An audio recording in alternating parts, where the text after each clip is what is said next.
Madam Deputy Speaker, it's always nice to have the chance to discuss sanctions with a fellow and former sanctions minister. It's one of the most extraordinarily complex but impactful tools that the FCDO has to make clear the UK's views and direction. And I would happily take my honourable friend's comments away, but as I say, we will. The work is constant and ongoing. In fact, we've more than doubled the team in the last year in the Sanctions Directorate, but we won't discuss in anticipation any new sanctions that might be brought forward. Vera Hopehouse. Thank you, Madam Deputy Speaker. Can the Minister tell the House what discussions she has had with the US and Australia about coordinating an Interpol early warning system to protect pro-democracy activists overseas?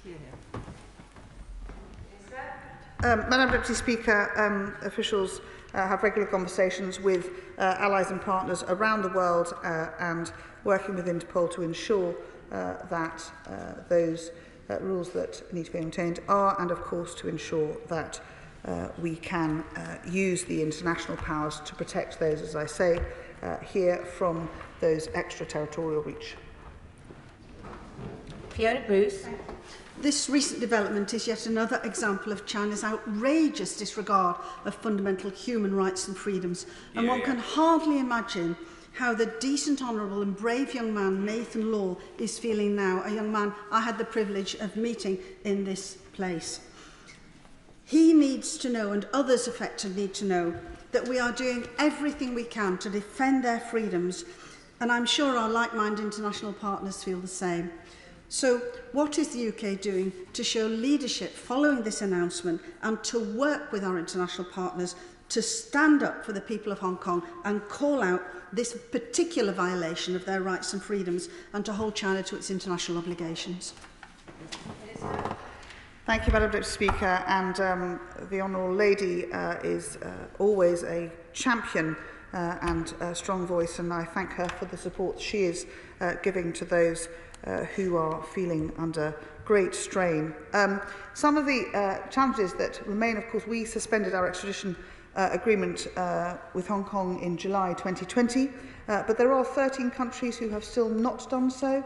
Hong Kong, despite the national security law being brought in, including 2 European ones, Czech Republic and Portugal, and indeed 11 others, including countries like Singapore, Malaysia, the Philippines, South Korea and India. So we continue to work closely with them to ask them to reconsider their position to ensure that those who need to be able to maintain their freedom of expression in their countries are able to do so safely. Deputy Speaker, my constituent Carlos A. Young has written to me about this and the significant distress and fear within the Hong Konger community about exerting of extraterritorial enforcement on British soil, and saying that this requires immediate attention and action. Now, I listened very carefully when the Minister answered my honourable friend on the front bench and the Chair of the Select Committee, who both called for her to meet with representatives of the Chinese embassy here in London, to call them into the Foreign Office to address them down about this matter, and she just did not answer their question. So can she answer that now so the House can be better informed? Madam Deputy Speaker, the Foreign Secretary has meetings with many during the week, and I will take away, and I'm sure the message in the Department will have heard of the importance of these matters, and we will continue to have those ongoing discussions, but importantly also, as colleagues have said, to ensure that these concerns, which are so clearly heard, rightly so, will be featured because we will be publishing our annual human rights report. I want to say next week, but I think the correct term is imminently, just in case the printers don't work on time, in which China sadly will have a featuring part. Andy Carter. Deputy Speaker, I had the privilege of meeting members of Hong Kong Watch last Thursday, including representatives from the 3,000 recently arrived BNOs that have come to settle in Warrington. What was very clear was the fear that they have for family members, often elderly family members, that they've left behind in Hong Kong. And of course, they are now unable to return to see many of those family members. They asked that I ask the Minister to assure the House that she will continue to push for progress on human rights issues in China and particularly in Hong Kong, including rights to freedom of expression.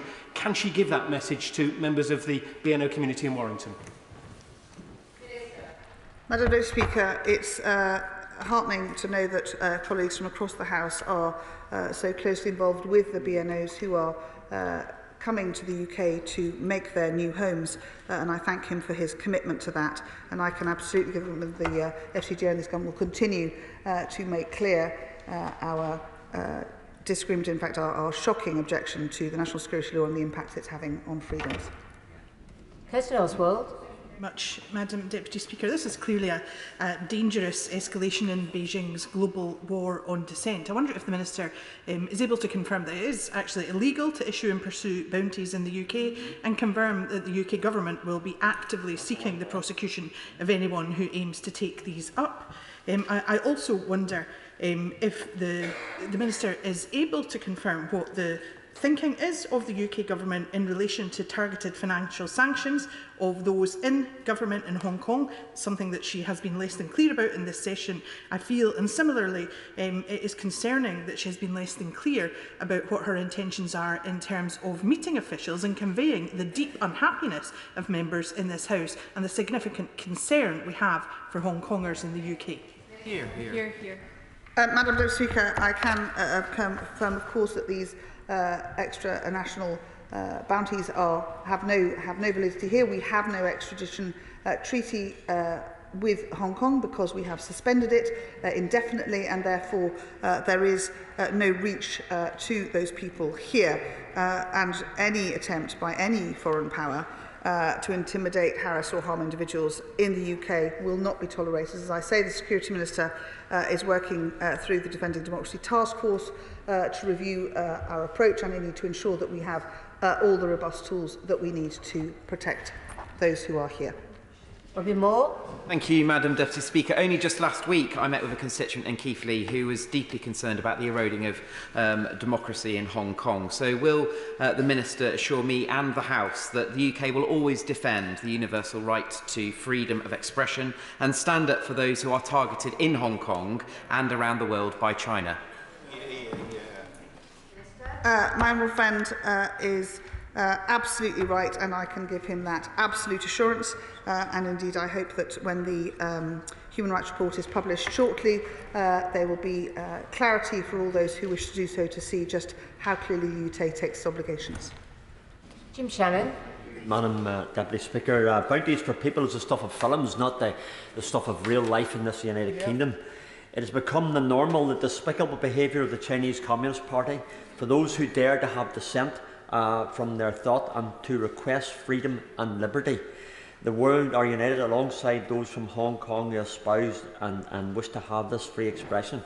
What further steps can the House and our Government and our City of State take to support those who live in the United Kingdom and whom we have a moral obligation to speak up for and not to be silent?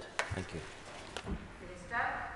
Madam Deputy Speaker, we continue to call on Beijing to remove the national security law and indeed for the Hong Kong authorities to end their targeting of those who stand up for freedom and democracy in country, and this terrible step that we've seen this week will simply continue to ensure that we absolutely categorically make clear through the engagement that we have in the UK and across our international partnerships that we all stand for freedom of speech and expression for all those citizens across Hong Kong.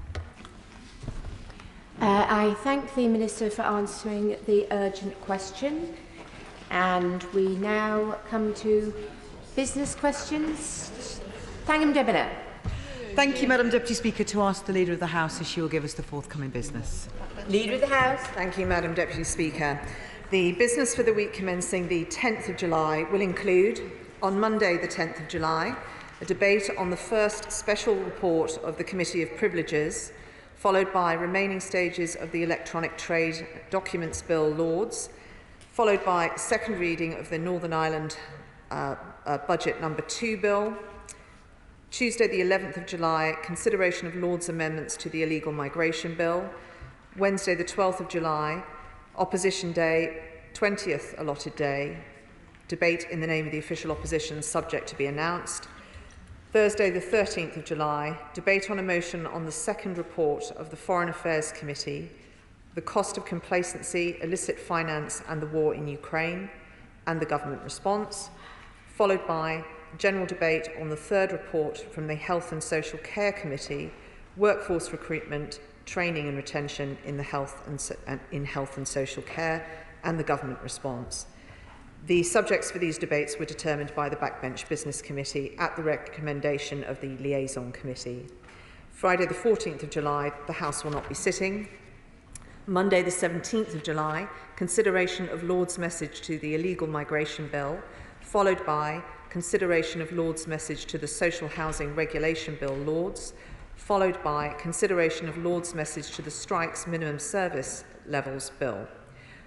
On Tuesday the 18th of July, if necessary, consideration of Lord's message to the illegal migration bill, followed by consideration of Lord's amendments to the Northern Ireland Troubles, Legacy and Reconciliation bill, followed by, if necessary, consideration of Lord's message. Wednesday the 19th of July, if necessary, consideration of Lord's message to the illegal migration bill, followed by a debate on the Committee on Standards report on all party parliamentary groups, followed by, if necessary, consideration of Lord's message. Thursday the 20th of July, the Sir David Amess summer adjournment debate. The subject for this debate was determined by the Backbench Business Committee. The House will rise before the summer recess at the conclusion of business on Thursday the 20th of July and return on Monday the 4th of September. Shadow Leader of the House, Thangam Debonair. Thank you, Madam Deputy Speaker, and I thank the Leader for the forthcoming business. Madam Deputy Speaker, I'd like to address the Standards Committee's report published this morning into the Member for Tamworth. I am shocked and saddened at its findings, and my thoughts, and I hope the thoughts of the whole House, are with the victims. As well as the impact on them of the member's behaviour, the committee found that the actions of the member significantly affected the public's perception of this House. I'm afraid to say that shamefully it appears the Conservative Party had protected and even promoted him despite a previous investigation into his conduct. So I am concerned that she has not announced the motion to approve the report in the business. I do hope the government isn't attempting to delay any possible by-election. So could she confirm that she will bring forward this motion as soon as possible, that the government will then be recommending approving the report and its sanctions, and will this include the Prime Minister?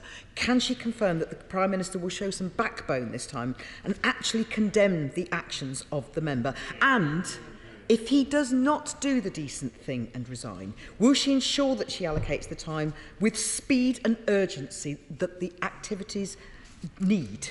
Or does she want me to remind her week after week that sexual harassment is not acceptable? So, to continue, Madam Deputy Speaker, I'd like to wish the England cricket team the best of luck as they start the third test against Australia today.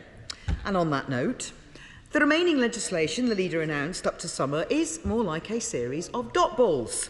Where is the drive? They've got a huge majority, they aren't doing anything with it. And instead, the Prime Minister is wasting precious time on the floor of this House trying to pass red meat for a small group of right-wing backbenchers rather than new laws that will actually help working people.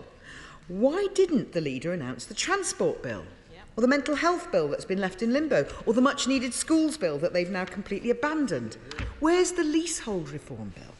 Millions of people around the country will be furious that the government has once again failed to introduce long-promised and much-needed leasehold reforms. They were a 2019 Conservative manifesto commitment, have been promised by almost every housing secretary since. So where is the bill? Labour forced the government into committing to end the sale of new private leaseholds and replace existing ones with common hold. Our motion passed with a majority of 174 without a single vote against. So where is the government's plan? Our motion also instructed the Secretary of State to make an oral statement to MPs by the 23rd of June. Where is he? He's 13 days late and counting, hiding in the dressing room, sending out the night watchman when there is an entire session left. Will the leader find the Housing Secretary, get him to the dispatch box to explain to leaseholders why he's dragging his feet?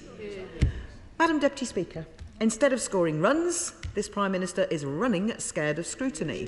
Too weak to turn up to Prime Minister's questions, he wouldn't even try batting away questions on his failing record yesterday, a so-called leader who can't even defend his own wicket, when any credible Prime Minister would accept the need for scrutiny and answer the questions from colleagues on behalf of the people we represent. It's not just PMQs, though, is it? He barely makes an appearance these days, didn't show up or even give an opinion on his predecessor's lies last month.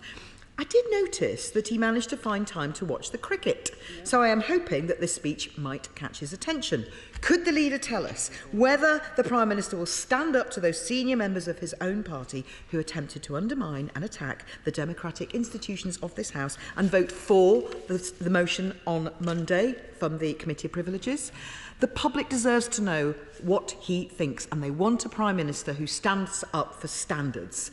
Madam Deputy Speaker, just like at Lords on Sunday, the ball is dead, it is the end of the over, and we're heading towards the end of the innings. The Tories have sent out their last batsman, he's out for a golden duck, the Prime Minister's got nothing to show the people of this country, he's failed to bring down the cost of living, failed to bring down waiting lists, failed to stop the dangerous boat crossing, so shouldn't he, like Ben Stokes, consider what's in the spirit of the game?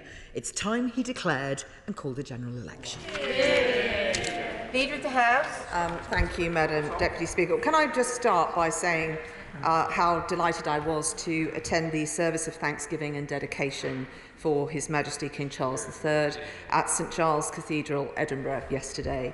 And I want to thank all who were involved in what was an absolutely magnificent day, and also add my voice to the many tributes that have been paid this week to all those who work in and alongside the National Health Service for its 75 years of service, and also commemorate the 35th anniversary of the Piper Alpha disaster. And I'm sure thoughts across the House are with all those responding to the incident in London that's occurred this morning.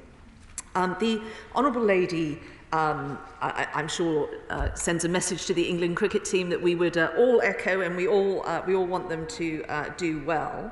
But on that, could I ask the Honourable Lady, can I make a plea to her and her party to perhaps assist in that, and to tell Just Stop Oil to just stop it?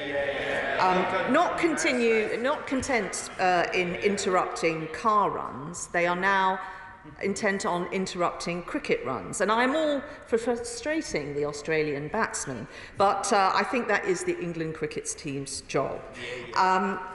In all seriousness, we've seen some awful scenes this week, particularly at the tennis, and I think it's particularly callous interrupting sporting events, which can turn the course of a match and risk injury to players. And I appreciate the connections between the selfish and counterproductive group of people and the Labour Party's coffers, which might also explain why Labour's energy policy undermines our energy security and prosperity, and the fact that Labour have voted against every measure we have brought forward to end dangerous and disruptive process. And I hope we will see no more such scenes that we have seen at those sporting events, and wish all taking part in what is a sport-packed weekend this weekend all good luck for it.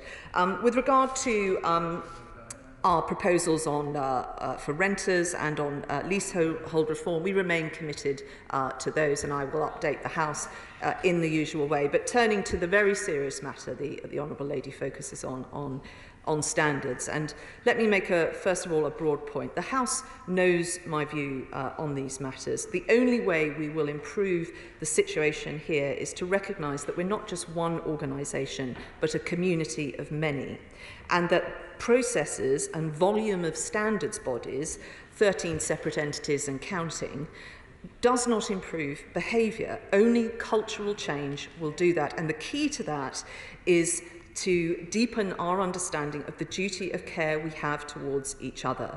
We are custodians of the trust and authority of this place. And I have set out my intention to, with external advice, conclude my own assessment of where we need to focus in this place. These findings I will make available to the Commission, and to the Honourable Lady opposite, and the Standards Committee. I held a private session with the Standards Committee this week to tell them of my concerns and suggested solutions. And I have also told them and the Speaker that I think that the ICGS review needs to be brought forward. And finally, as the Honourable Lady will know, and I thank her for her support, I'm establishing a forum between political parties, government and the House to ensure that we can work together in the best way possible to support MPs, prospective MPs, there and the staff of the House. And I'm supported in all that work by the Prime Minister. She mentions the matter of the privileges motion. I will not dwell on that today. We will be able to debate that, and we will both be able to say what we think on Monday. And with regard to the report published today at 9 a.m, the government doesn't set the timetable for the publication of that report. It is the Standards Committee's report, and they have published it today. The Honourable Lady will appreciate that the Honourable Member concerned has 10 days to appeal. And we must let due process run its course. But she knows that we take these matters incredibly seriously, and further business will be announced in the usual way. Father of the House, Sir Peter Bottomley. Can I thank my reverend friend for what she's said? 8 days ago, on the 28th of June, before the debate on the hybrid bill for the Holocaust Memorial, after I'd come into the chamber, a written statement from the Minister was put in the library saying that the estimated cost in 1 year had gone up by more than twice the £17 million, which the government has already spent without achieving anything. Can I ask my right honourable friend if the department thinks that's an appropriate way of putting important information into the public domain when neither minister speaking in the debate mentioned that increase of nearly £36 million and no MP in the chamber knew about it? Can I just ask her if she'll ask the Permanent Secretary in the Department to report this to the National Audit Office and ask them to update the report they made a year ago? Well, can I thank my right honourable friend for his question? He should know, because I think the letter would have been copied to his office, that I have written to the department on that matter, and I shall certainly again make sure they've heard his comments today. SNP spokesperson Richard Thompson. Here, here. Thank you, Madam Deputy Speaker. Can I thank the Leader for giving us the business, and also endorse once again the remarks that the Shadow Leader has made in relation to standards. I'd also like to add my own remarks regarding the 35th anniversary of the Piper Alpha tragedy, and I'm sure our thoughts are very much with all of those who continue to be affected by those tragic events 35 years ago to this day. I would also like to say how pleased I am that the Leader of the House enjoyed her visit to St Giles Cathedral yesterday for the service of Thanksgiving, and just to say that I hope she didn't suffer from a bout of sword envy when she saw Dame Catherine Granger carrying out that duty yesterday. But this week, of course, sees the 75th anniversary of the foundation of the NHS, the inspiration for which came from the experience of the Highlands and Islands Medical Service, which was established in 1913. And I'd like to add very much my own words of thanks for the contribution that NHS staff, past, present and future, have made and will make to our collective health and well-being as a nation. Now, last week I asked the Leader to make some time for a debate on why 6 police forces in England continue to remain in special measures, and why NHS sickness and staff in England has hit a record high. And there are, alas, no signs of any debates being forthcoming on that. So could I add to that list a request that we also have a debate on why 28 NHS trusts and integrated care boards across England are in similar special measures, so we can find out again what the government intends to do about it. Now, finally, Madam Deputy Speaker, this week members of the Orkney Islands Council agreed that they should explore options for alternative models of governance, including exploring their Nordic connections, with there being some suggestions that they might wish to rejoin Norway and exploit their historical links there. Now, I think it's very easy for those of us in these benches to see the attractions of being part of a small, prosperous, energy-rich, independent country of 5.5 million. So the only question is the constitutional means by which that could be given effect if a part of the UK wished to leave. So asking for approximately 5.5 million friends, could we have a debate on how that might happen, please? Thank you, Madam Deputy Speaker. Well, first of all, I will join the Honourable Gentleman in congratulating Dame Catherine Granger on the incredible job she did. There was a lovely moment in the cathedral where we both caught each other's eye and gave each other a very massive grin. She did a tremendous job, and it was really an incredibly moving service, and again thank everyone that took part in that.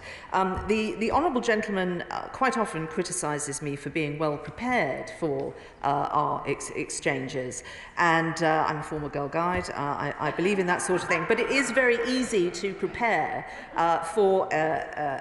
to answer questions from him, because they are usually focused on one thing, and it's not an issue that is of any relevance to the people the Honourable Gentleman represents. If he were less focused on the cause of independence and more focused on their needs, we might have more clarity around the confusions and concerns on their new policy on free fishing zones this week, announced by their coalition partners, which is going to increase those areas to 47%. And I think, given the Honourable Gentleman's brief, he might like to look into that.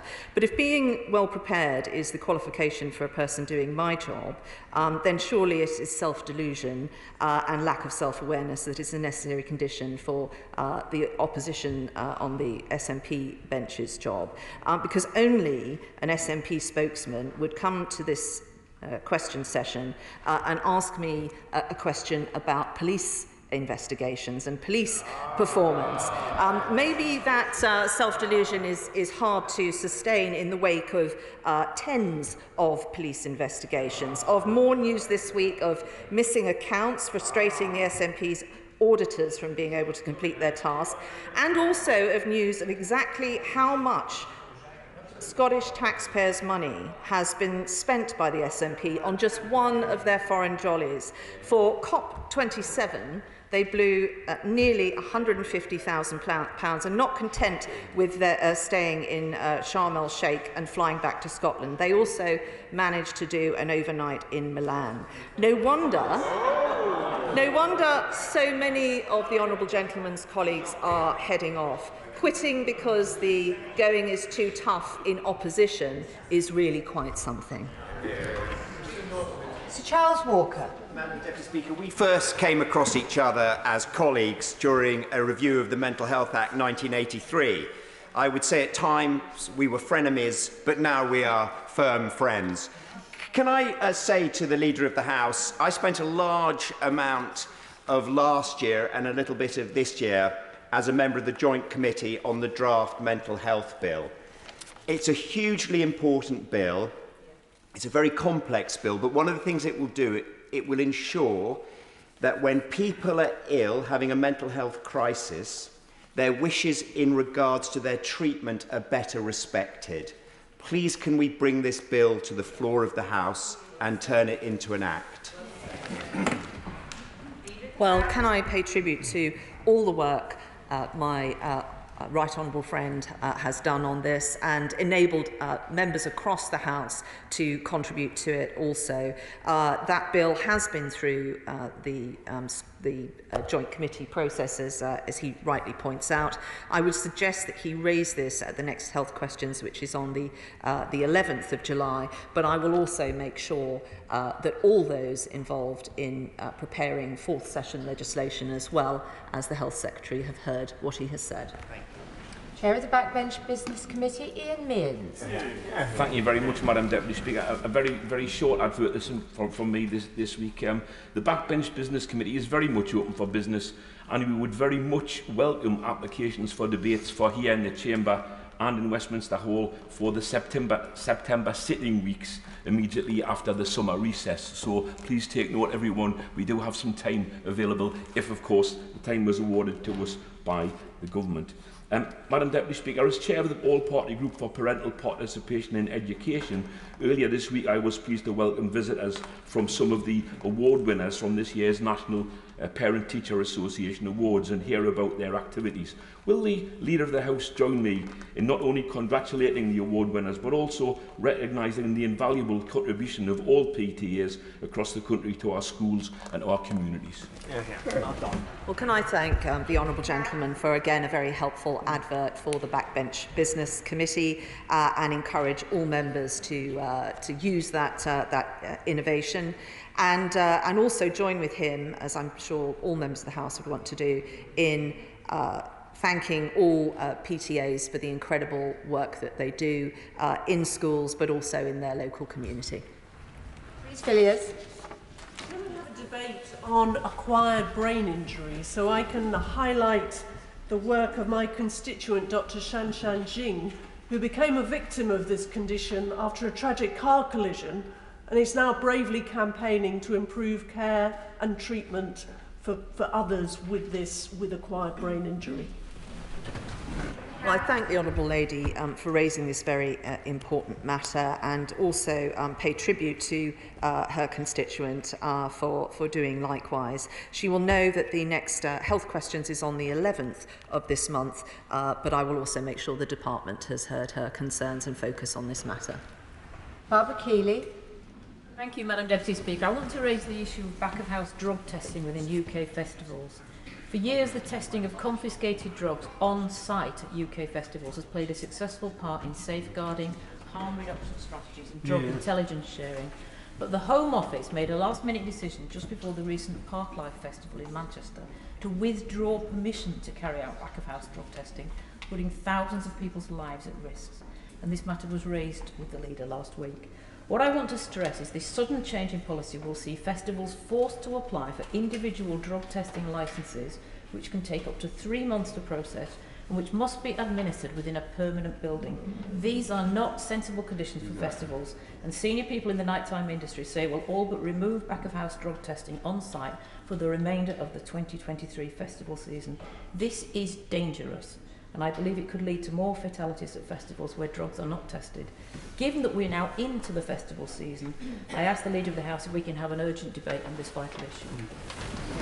Well, can I thank the Honourable Lady for raising this yet again, and she will know, because she alludes to it, the answer I gave at this dispatch box last week, and that is indeed what the Home Office have told me, that applications were not received. But clearly, this is a pressing matter. There will be festivals over the summer, so I shall ask the Home Secretary to convene a meeting before the rise of the House so that the policy on this can be clear, and also I will suggest that any festival that is wanting to run this service is also given the information that they need so that such licences can be given in a timely way.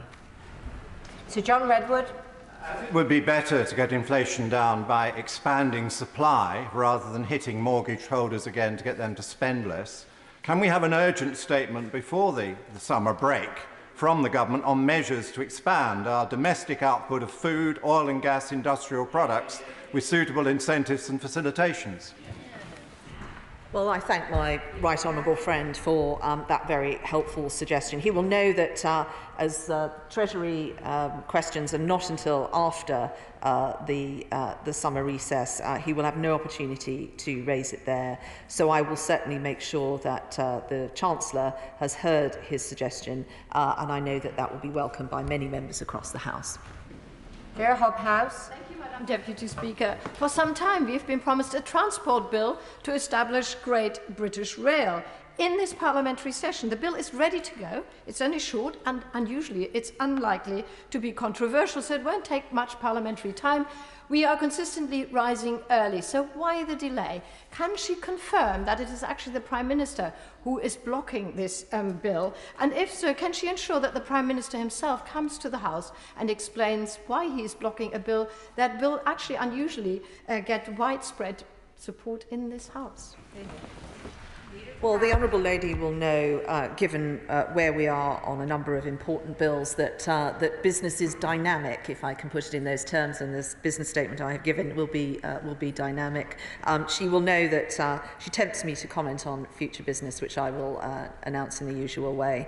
And of course, we are preparing now for the 4th session. Pauline Latham.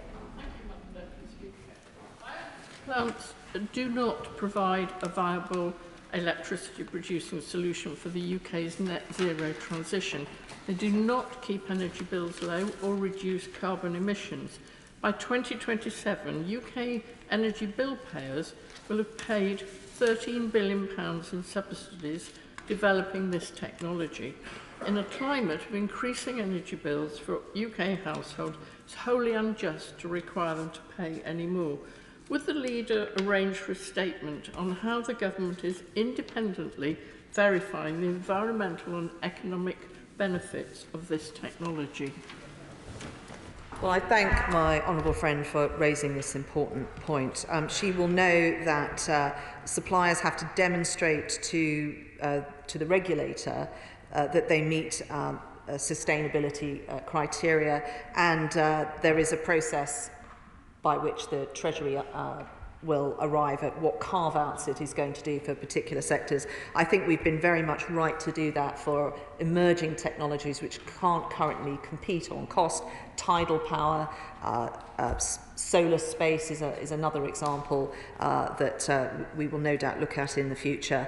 And she's right to raise the issue of getting value for money for British taxpayers. Clive Efford. Madam Deputy Speaker, I wonder if the Leader of the House could contact her colleagues at the MOD. On the 8th of June, veterans for the LGBT community were expecting the LGBT report to be published. Many service people were forced out of the services, having their careers cut short and denied opportunities for pensions. And they are expecting that report imminently, but a date has not yet been given. And we're fast approaching the end of term. Could she arrange for a statement to be made, please? Well, can I thank the honourable gentleman for his question? I know several members of the House have raised this matter. I have written already to the MOD, but I will follow up after this session and ensure that all members who've raised this have an update on when that will be published. David Mundell. Thanks, Madam Deputy Speaker. Can I associate myself with the comments about Piper Alpha? Over the years, I've been heavily involved with many issues that flowed from the aftermath of that horrendous incident. Could I ask the Leader of the House to bring forward a debate on local news provision across the UK?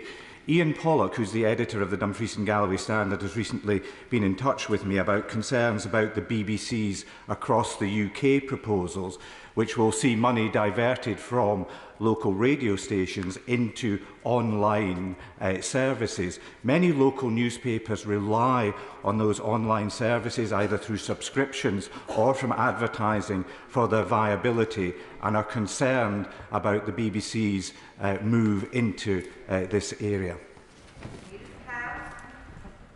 Well, I thank my right honourable friend for raising this important point. I know, because it is raised very regularly in business questions, how vital and how valuable local news services are. The next questions to the Culture, Media and Sport Secretary of State will be on the 20th of July, and I would encourage him to raise this matter with her. Amy Callaghan. Speaker, the Deputy Leader of the SNP has said she will not stand again at the next election, and the Leader of the House, because of the toxic nature of this place, and the Leader of the House would do better than to make a joke at her expense over that. Sunscreen products are too expensive, Madam Deputy Speaker. Research from Melanoma Focus has shown that 2/3 of people surveyed would use sunscreen products if they were 20% cheaper. Would the Leader of the House make time for a debate on my VAT burn campaign, which has cross-party support both in this place and in the Scottish Parliament, to reform the VAT charged on sunscreen and to raise awareness of melanoma and non-melanoma skin cancers? Thank the honourable lady for her question, and other members have also raised this matter. As a consequence, I have written to the relevant departments, the Treasury and Health, and of course we can only consider these options because we are now outside of the EU. Vicky Aiken. Madam Deputy Speaker, 28th of July sees us mark World Hepatitis Day, and I'd like to take the opportunity to pay tribute to campaigner Philip Baldwin, who has worked passionately to raise the awareness of hepatitis C and HIV and the stigma surrounding both these diseases. As we mark the NHS's 75th anniversary this week, I would also like to take the opportunity to highlight the progress that has been made in fighting these diseases. And now, thanks to research carried out at local hospitals, particularly at St Mary's in my constituency, these diseases, Hep C and HIV, are no longer the life sentences that they used to be. So in light of this, would my right honourable friend please consider a debate on the importance of government support and funding for medical research to help us defeat previously thought indomitable diseases? Well, can I thank my honourable friend for raising awareness about these very important areas. She will know that the National Institute for Health and Care Excellence have approved treatments that now can cure the Hep C virus in over 90% of patients, and we as well have the commitment to ending new HIV transmissions by 2030, and we have just signed up to an international programme to also eliminate the hepatitis virus by the same year. These are incredibly important matters, and it is our Department of Health, our NHS, and our incredible life science community that are helping these incredible achievements happen. Christine Wakeford. Thank you, Madam Deputy Speaker. This week is Alcohol Awareness Week, with the theme being alcohol and cost, with the ultimate cost being alcohol-specific deaths, which have risen sharply since 2019. The 9,641 deaths registered in 2021 saw a 27.4% increase on figures from 2019, with figures in 2022 set to rise even further. Alcohol duty may bring in around £12 billion, but the cost it has on our health service and society can be anything from £35 to £50 billion, which I'm sure the leader will agree with makes no sense, but more importantly, no fiscal sense. Therefore, can we have a debate in government time on a full alcohol strategy, especially it's been over a decade since the last one, and things are going backwards and lives are being lost. Well, can I thank the honourable gentleman for raising this very important matter, which he may also wish to raise with the Health Secretary on the 11th of July. He will know that there has been a huge push in particular parts of the country where this is a particular issue, but of course it is relevant everywhere. For example, innovations of automatic screening services when people come into accident and emergency to identify people who may need further support and services. But it is a good topic for a debate, and I would encourage him to answer the call of the chairman of the Backbench Business Committee. I'm sure if he applied for a debate, it would be well attended. Douglas Ross.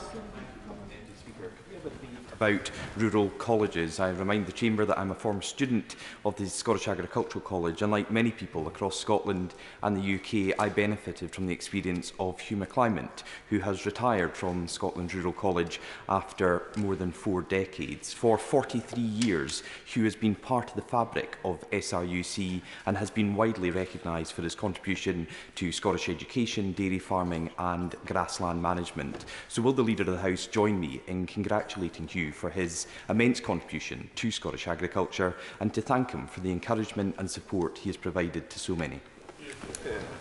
Well, I'm sure the whole House would want to join with the honourable gentleman in thanking Hugh for the very long list of achievements and contributions that he has made to that community in particular. Not least, I understand, he is responsible for Daisy, a life-size plastic cow that he took round various areas in 2012 to raise awareness of the Royal Highland Education Trust. On Daisy, yes. Charlotte Nichols. Thank you, Madam Deputy Speaker.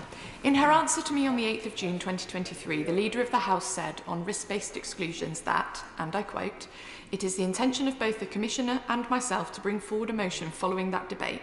There is time to do that before the summer recess." Well, we are rapidly running out of parliamentary time, and with fresh concerning allegations aired on Newsnight last night and the publication today of yet another report of serious sexual misconduct by an MP, How much longer will we have to wait before we take the necessary steps to make Parliament a safer workplace and begin to repair its public reputation? Well, the Honourable Lady will know this is a matter for the Commission, and I hope Commissioners will not mind me saying that we are looking at this at our Commission meeting on Monday. There is still the ability to bring forward something before the summer recess. That is still our intention, but she will know, because she attended, and I thank her for it, the debate we had on this, that there are some issues that the House asked the Commission to look at, and we will do that. But I would reassure her and all colleagues that we want to bring forward measures, but it is the House that will decide what those measures are. Sarah Atherton. Speaker, the Defence Committee's Women in the Armed Forces report highlighted military sexual trauma exists. Thankfully, a number of MOD's strategies and support mechanisms are now in place to prevent and manage this. But evidence also highlights that men can be subject to military sexual trauma. Now, the OVA has funded a research project with the charity Forward Assist to look at formulating a male-specific MST support pathway for servicemen and veterans. Would the Leader of the House join me in urging any such man suffering in silence to contact Forward Assist? They're there to help, and to congratulate Tony Wright and his team for the work they do on this very difficult subject. Well, can I thank the Honourable Lady, first of all, for all the work she does on these and related matters. It is hugely appreciated, I know, by all who serve, and to thank Tony and his team at Forward Assist for the work they are doing. I would absolutely echo her plea for people to come forward if they are facing issues of this nature, and the Honourable Lady alludes to other services, the Aurora service that provides confidential independent support to any serving member who is experiencing sexual violence, domestic abuse or stalking, and Together All, which is an independent digital mental health support tool which is also available for all those serving and veterans. Simon Lightwood. Thank you, Madam Deputy Speaker. Residents in Terrell Court in Wakefield got a shock this year when their social landlord, Wakefield and District Housing, added a new service charge for communal energy for things like lighting. Some have been tenants over 20 years and have never had to pay that before. That's an extra £125 on top of recent rent increases. Many residents are elderly, on fixed incomes, and will struggle to find this extra money. According to Shelter, this is not a unique case. So can we please have a statement from the Housing Minister on any steps the government can take in situations like this? Well, I thank the Honourable Gentleman for raising this issue, and it is similar to other issues other honourable members have raised. He will know that the next questions to the Housing Minister will be on Monday, but he will also know that I have previously written as well to the Department for Energy Security and Net Zero to raise these concerns, and they are doing bespoke surgeries for any colleagues that has casework of this nature. Richard Fuller. Madam Deputy Speaker, the recent transfer of the administration of Help to Buy equity loans from Target to Lenvy has been handled extremely poorly. Market participants and holders of loans weren't advised of the change, and constituents who have loans advise me that they make numerous calls, send emails into Lenvy with no response. Remortgaging can be a time-sensitive matter. So can the Leader advise me what steps I can do to raise the importance of this matter with the relevant department? Well, first of all, I would thank the Honourable Gentleman for looking at this very important issue. We have helped 837,000 people onto the property ladder through these schemes, and what we do not want to happen is for further people we wish to assist to be discouraged in coming forward, or people who are already in the scheme not being able to make the financial decisions that they wish to because of poor service by a provider. He will know that the next levelling up questions are on Monday, but given the seriousness and the timeliness of this, I shall also make sure the Secretary of State has heard his comments today in advance. Speaker. The upgrade to Lodge Hill Junction in Abingdon, an infrastructure project key to nearly 2,000 homes in the Vale of Whitehorse, is stuck. The very final piece of funding from Homes England is languishing for sign-off with the Treasury, but now an earlier piece of funding that was secured from the Department for Levelling Up is in question due to the Treasury delay. If this stalemate between departments isn't resolved by the end of this month, the whole project and more besides will be at risk, and I'm at my wit's end. I held a Westminster Hall debate on this 2 months ago, and since then I've tried everything to get the departments to engage common sense mode. So can the Leader of the House please help me to secure a meeting with Treasury ministers so that this vital scheme doesn't have to wait a moment longer? Well, I shall certainly make sure that Treasury Ministers have heard what the Honourable Lady has said today. We have these schemes in place because we want to get funding into local communities, and we have a great track record of doing that. But she will also know that the next Levelling Up questions are on Monday, and I would encourage her to raise this matter with the Secretary of State in what I think is panning out to be a busy and question-packed session on Monday. Suzanne Webb. Thank you, Madam Deputy Speaker. Now, ultra-processed food is linked with obesity. This is because it is high in fat, sugar, salt, and it is highly addictive. 64% of adults in England are either obese or overweight, and 40% of 10 to 11-year-olds. The cost to the NHS is staggering at £6.5 billion a year. Please, can we have a debate in government time on the role ultra-processed food has to play in the obesity crisis? Well, this, as the Honourable Lady will know, is of huge concern to the Department for Health, but other departments are also involved in combating what is one of the drivers of immense costs that our National Health Service is facing. There is innovation happening all the time. She will know about bringing forward and making accessible on the NHS particular drugs to help people who are suffering from obesity issues. But of course, we need to tackle all of the factors in this, and I think if she were to apply for a debate on this particular topic, it would be very well attended. Evan Brennan. Can I thank the Leader for taking up the issue I raised the other week about legal aid fees in asylum cases, and I did, as she always encourages people to do, and raised it also at Home Office questions this Monday. And at volume 735, column 540, the Minister, the Immigration Minister, said, "I can assure the Honourable Gentleman that the problem with our asylum system is not a lack of lawyers. There are plenty of legal representatives around." And then I read in yesterday's Financial Times that the government is consulting on a 15% increase in legal aid fees for lawyers working on deportation cases to attract solicitors to take on such cases and tackle the backlog of asylum claims. Wouldn't it be helpful if we asked ministers not to weaponise asylum cases and lawyers and so on, and to focus on measures that will reduce the backlog?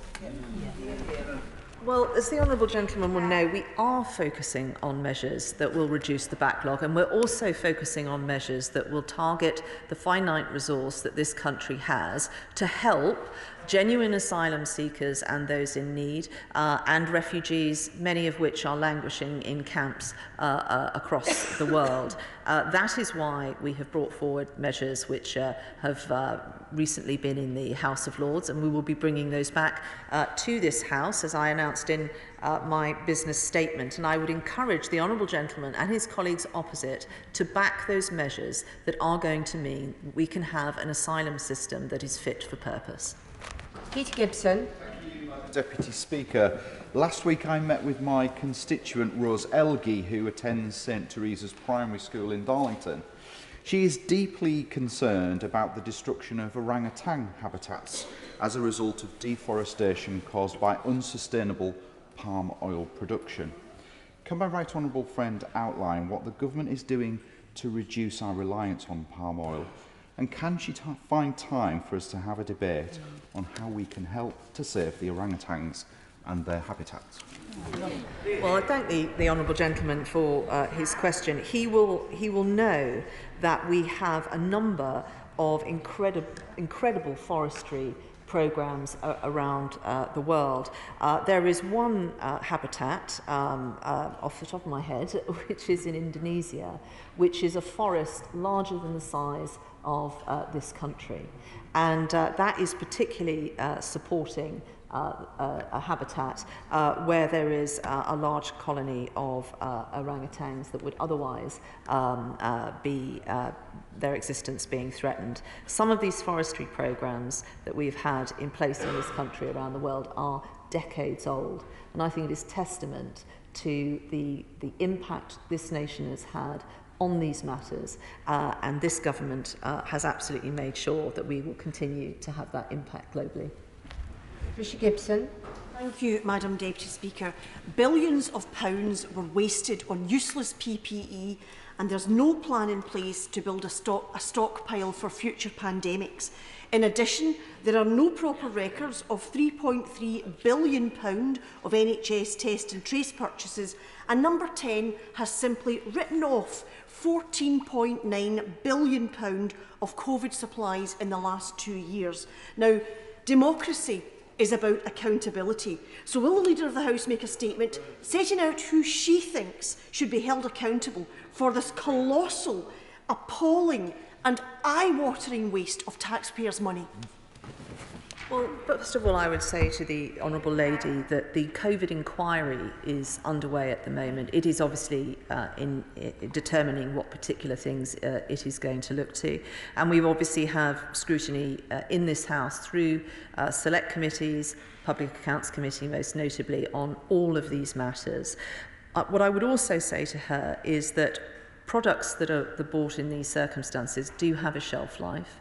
And as a Member of Parliament who spent pretty much most of the first year of the pandemic every day on the phone to all colleagues, I can tell the Honourable Lady that the sentiment of this House and members in it is that we moved heaven and earth to get as much PPE as we could and to get it into the front line for NHS and care staff. And I would rather be answering questions to the Honourable Lady about value for money than apologising to her that we didn't take those actions at the time. Alexander Stafford. Thank you very much indeed, Madam Deputy Speaker. A recent Freedom of Information request has revealed that in the past 7 years, Labour-run Rotherham Council has spent just £11,000 on Diddington, a town with a population of about 12,000 people.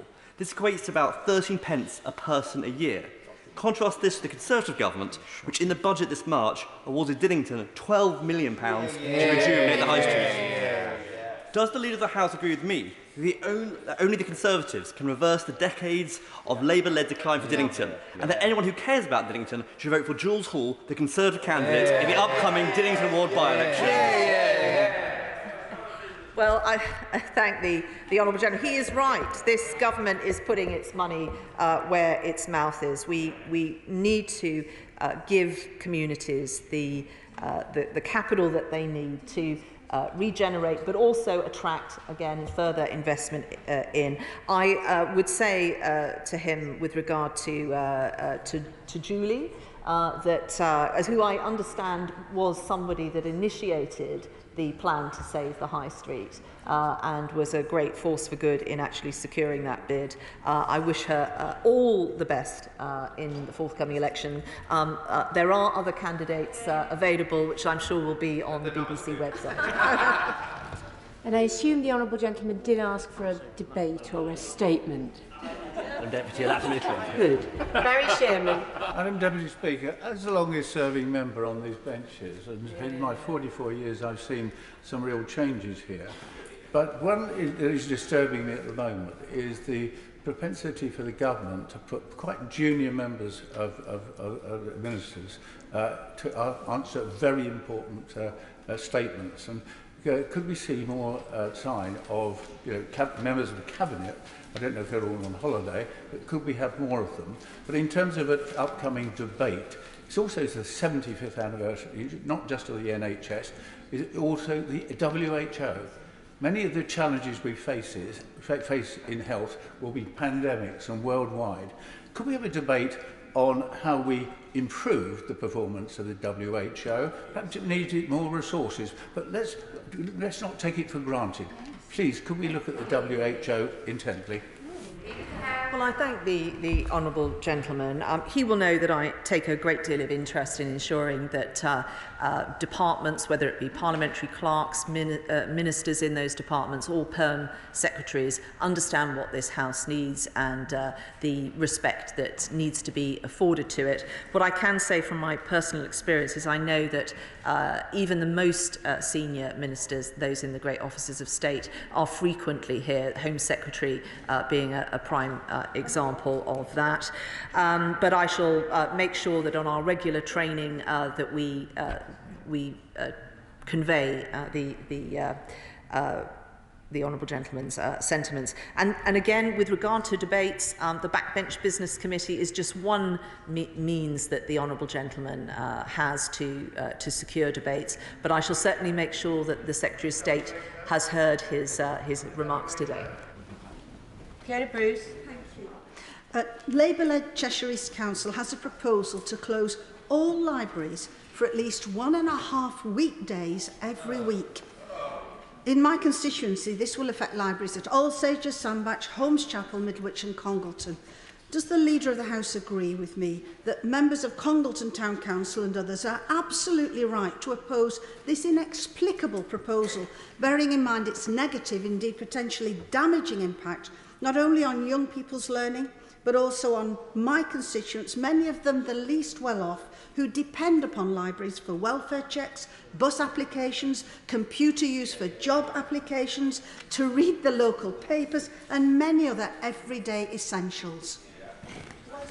Once again, it is quite important to ask the Leader of the House to make it relevant to the business, rather than whether she just agrees with the comments that have been made. Leader of the House. Thank you, Madam Deputy Speaker. And I will remind the Honourable Lady that it is DLUC questions on Monday, which is going to be jam-packed. But I would agree with her. I mean, I think this is a crazy solution to a problem of constrained resource. Why would you have an asset with all of those overheads just to shut it for part of the week? And I would encourage her council to be a bit more entrepreneurial, to generate some income, to work with partners, to ask for business support, and the many other things that other councils up and down the country have done to secure these vital services, including community asset transfers in some cases. I really do hope that in addition to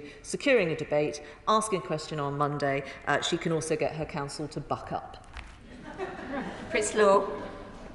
Madam Deputy Speaker, wholesale energy prices for suppliers may have returned to normal, but Bonner Yarns in my constituency of Dundee have been producing specialist textiles for over 100 years and supplying some of the world's largest sporting venues was facing closure due to what looks like price gouging. Although the company changed ownership earlier this year, the already existing energy supplier Brook Green Supplies, I understand, quoted them a 400% increase without any actual increase in usage or adequate explanation.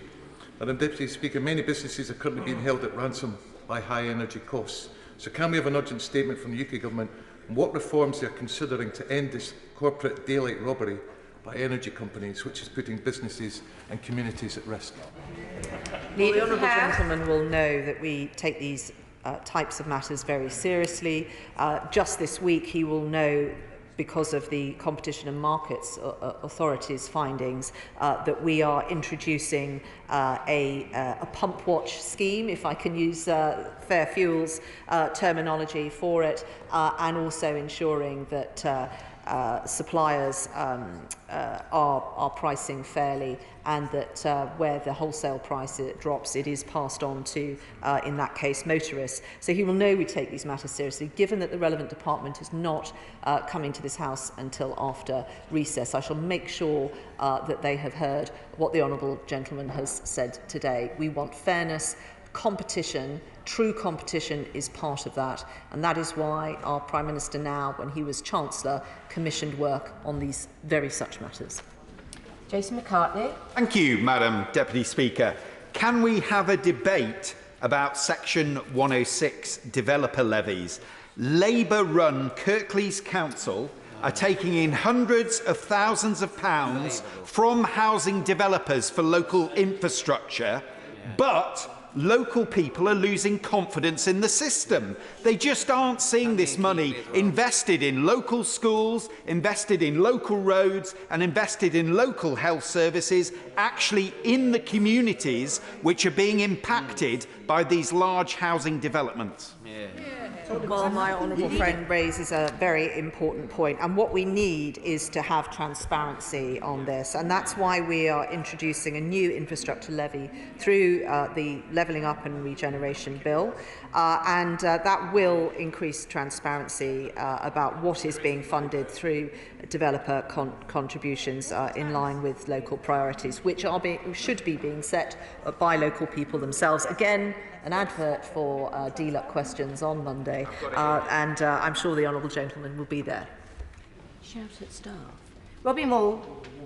Thank you, Madam Deputy Speaker. Can we have a debate on the negative impacts Labour-run Bradford Council's Clean Air Zone tax is having on local businesses, not only in Keighley, but also Shipley and indeed within Bradford City itself, but also the negative impacts it's having on local residents in villages like East Moreton, which are experiencing much higher levels of traffic congestion and speeding as a result of motorists choosing to take alternative routes to avoid Labour's ridiculous tax on hard-working people. Well, I thank my honourable friend for raising this important point. There are, across the country, good and sensible schemes which are tackling air pollution. The issue that so many people have with the type of scheme that the honourable gentleman's constituents are having to endure, but also most notably residents and businesses in London, is because it is just a revenue-raising exercise. It doesn't take into account someone's ability to make the transition that is being asked of them.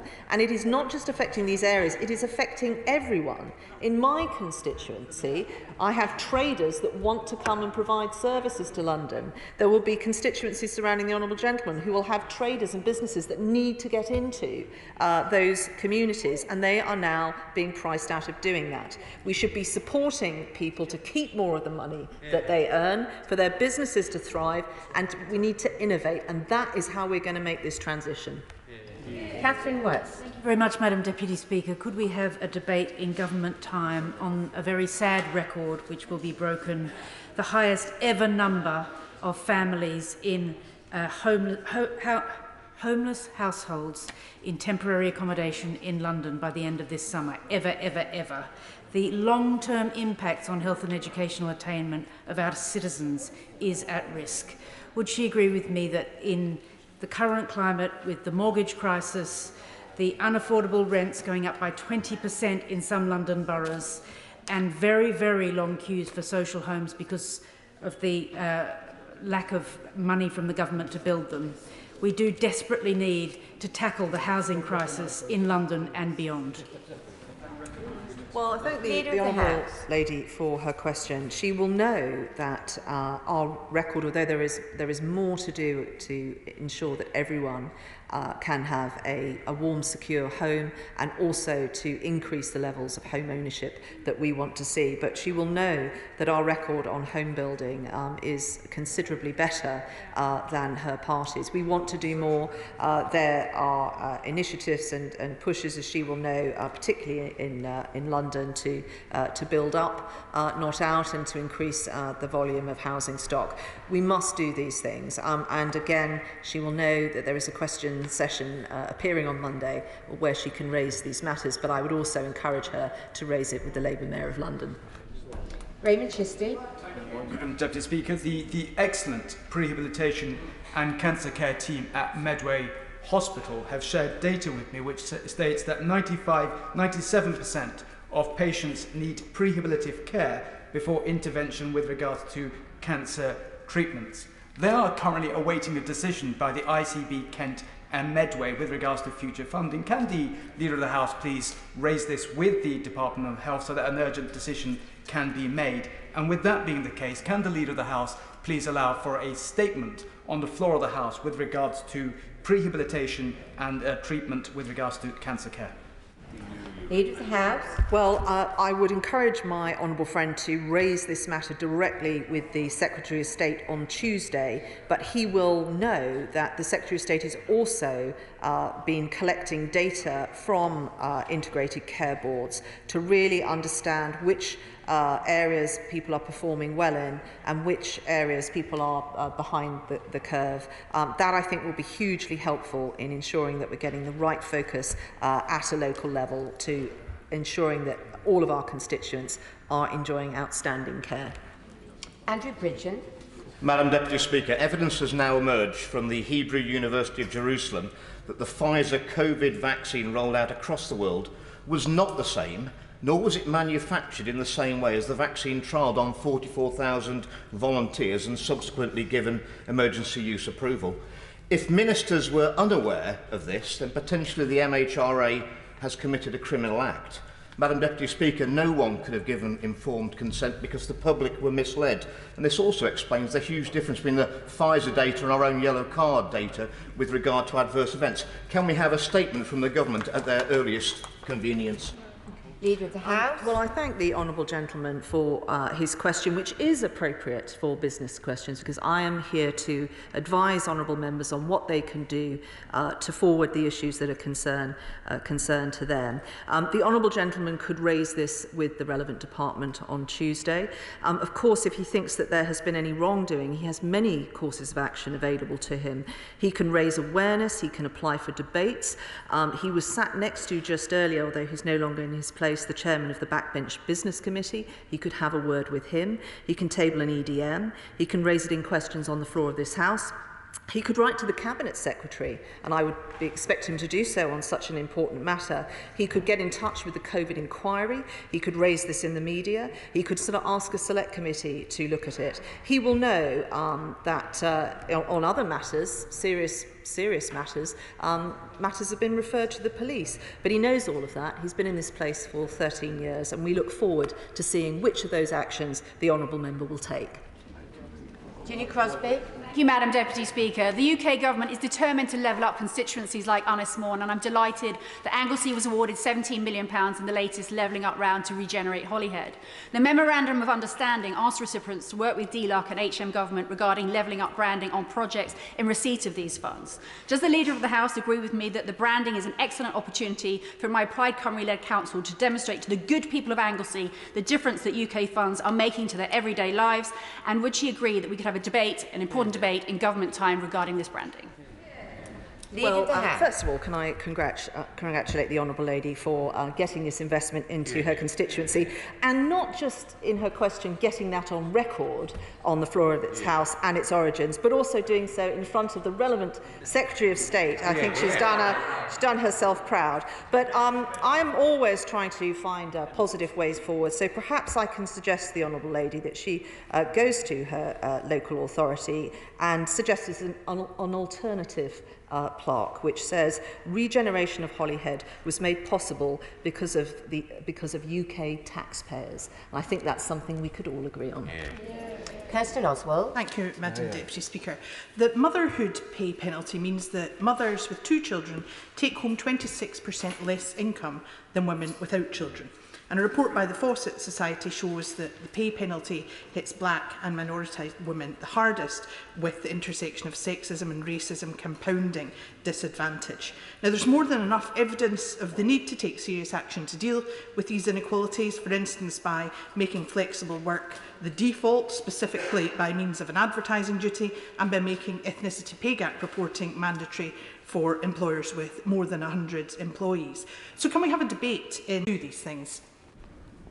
Well, I thank the Honourable Lady for her question. I do have to correct her because the Government Equalities Office and other areas of government are doing these things. We have had pioneering work on highlighting gender pay gap.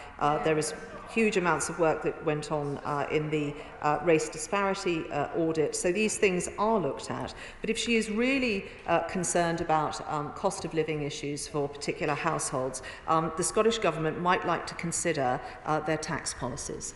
Thank you, Madam Deputy Speaker. Southend West, like all of our constituencies, has countless NHS heroes, like Tracy Reid, who this week celebrates 42 years of service as an end-of-life clinical lead, for which he's EPUT Hero of the Week. However, we also have very many unsung heroes, like Frederick England, who runs Macmillan Support at Southend Hospital. So please could we have a debate in government time on a new NHS medal to recognise long service, such as we already have for the police, for the army, for the post office and the fire service? Leader of the House. Well, I congratulate the Honourable Lady on mentioning a few of her unsung heroes in her constituency, and I'm sure all of us would want to echo the thanks she has given to them. She will know that the Committee on the Grant of Honours, Decorations and Medals has been the policy-making body that gives advice on these matters, and we did give the George Cross to the National Health Services of the United Kingdom in recognition of their service in response to the pandemic in particular. But I will suggest to her that she writes to that body with this very interesting proposal that she's raised today. Jim Shannon. Thank you, Madam Deputy Speaker.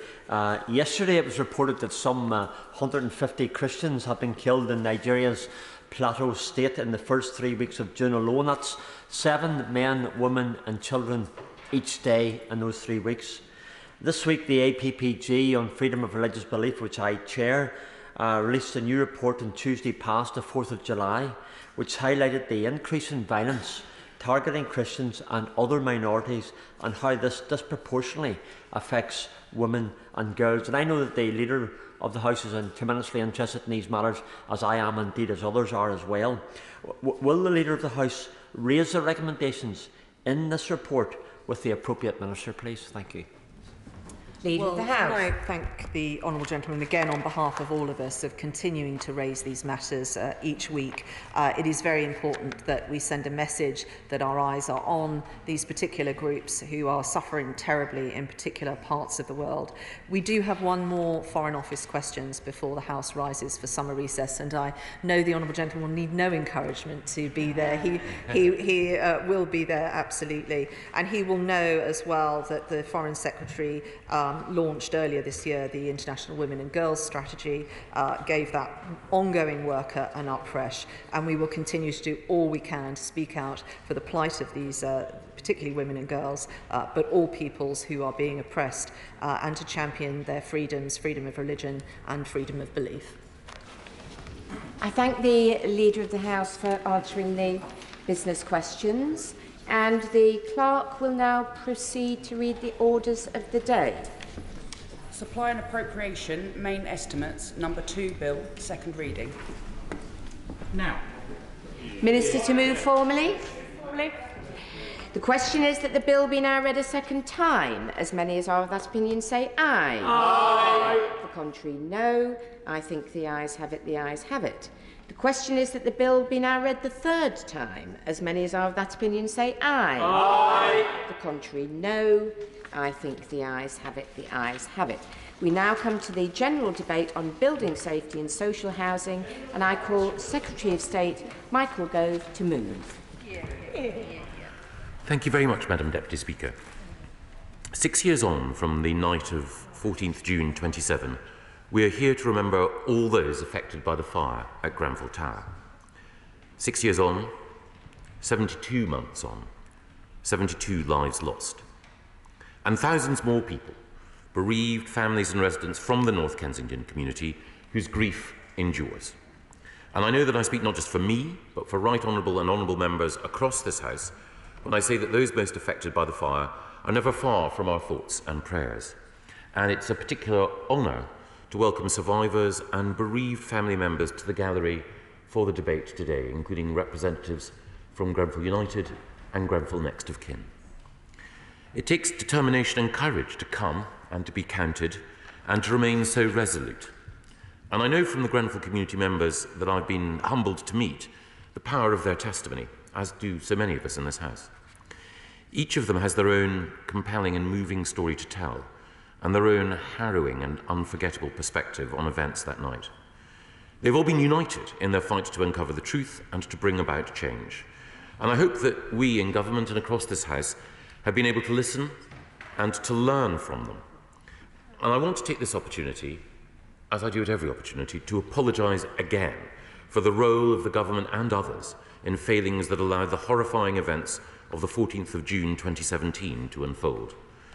And, Madam Deputy Speaker, as you will hear today, I share their determination to see the truth uncovered, to make change happen, and to have all those responsible held to account so justice is delivered. The need for all of us in government to learn from and to never repeat the scandalous mistakes of Grenfell couldn't be more profound. I was clear, I hope, when I first became Levelling Up Secretary, that discharging my responsibilities to those most affected by this tragedy, by honouring their loved ones with a worthy legacy, was my absolute priority. And that meant putting right some of the many wrongs that the bereaved survivors and immediate community have had to face and endure.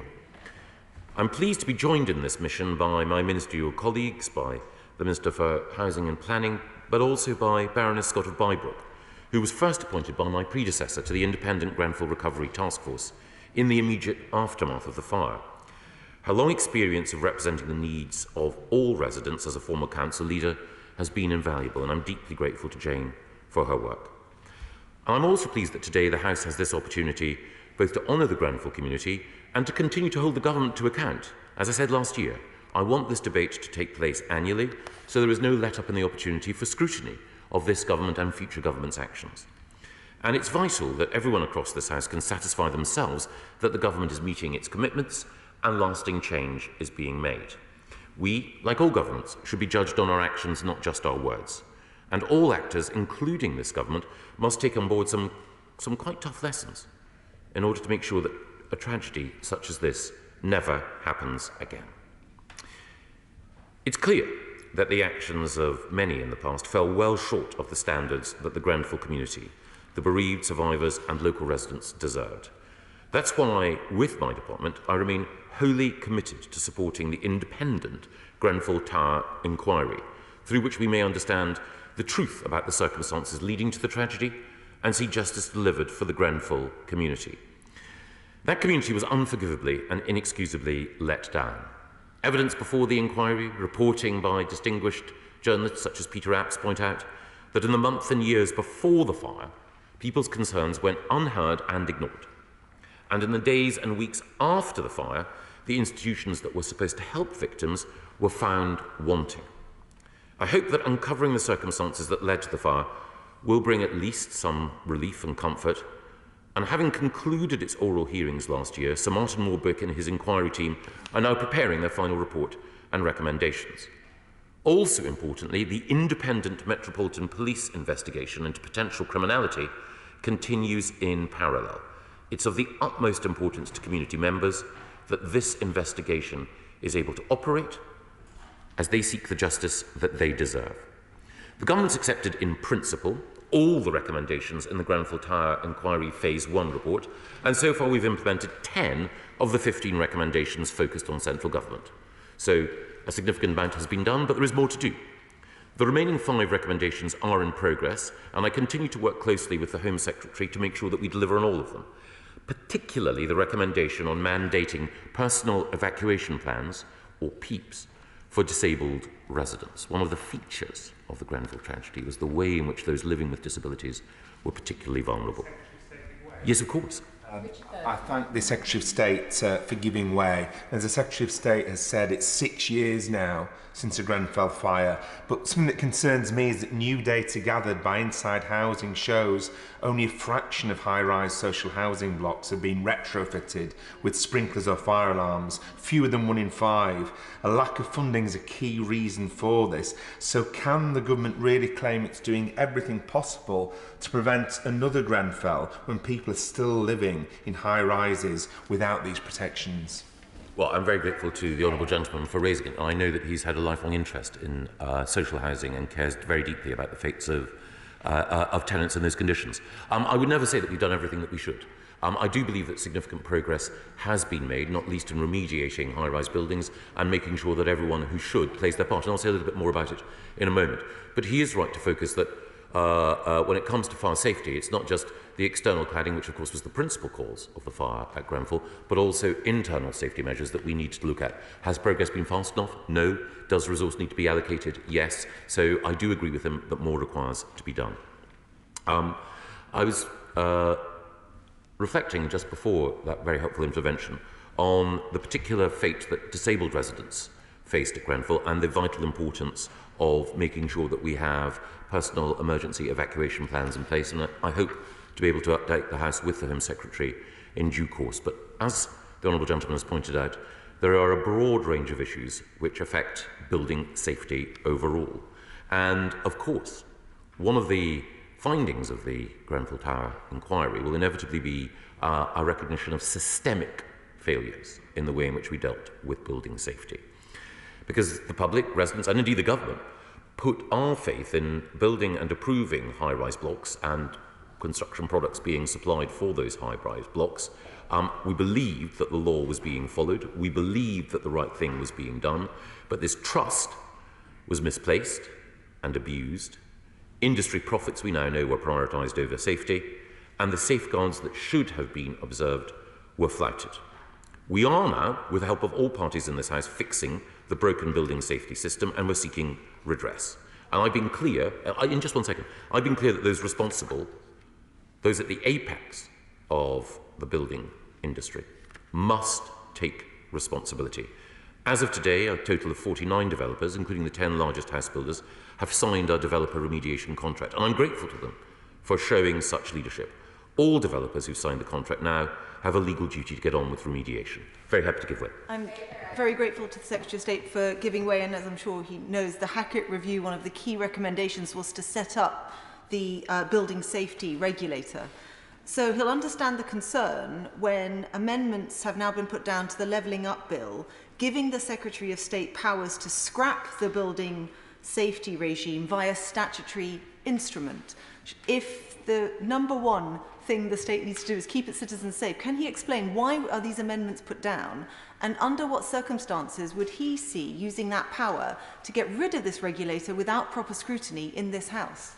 I absolutely would never do anything to undermine the position of the building safety regulator, and indeed I've been working with colleagues in DWP and the Health and Safety Executive in order to make sure that we have the right team in place, the right person as regulator, and the right powers for that regulator. And all the legislation that we're bringing forward, not just previous building safety legislation, but the Levelling Up and Regeneration Bill, is designed to strengthen the hand of the regulator. But I'd be delighted to talk to the Honourable Lady in greater detail outside this House in order to provide that reassurance, and happy to give way. I'm very grateful to the Secretary of State for giving way. He talks about the remediation of the buildings. He knows the interest that a company in Glasgow South West has. They do great work in removing cladding, etc.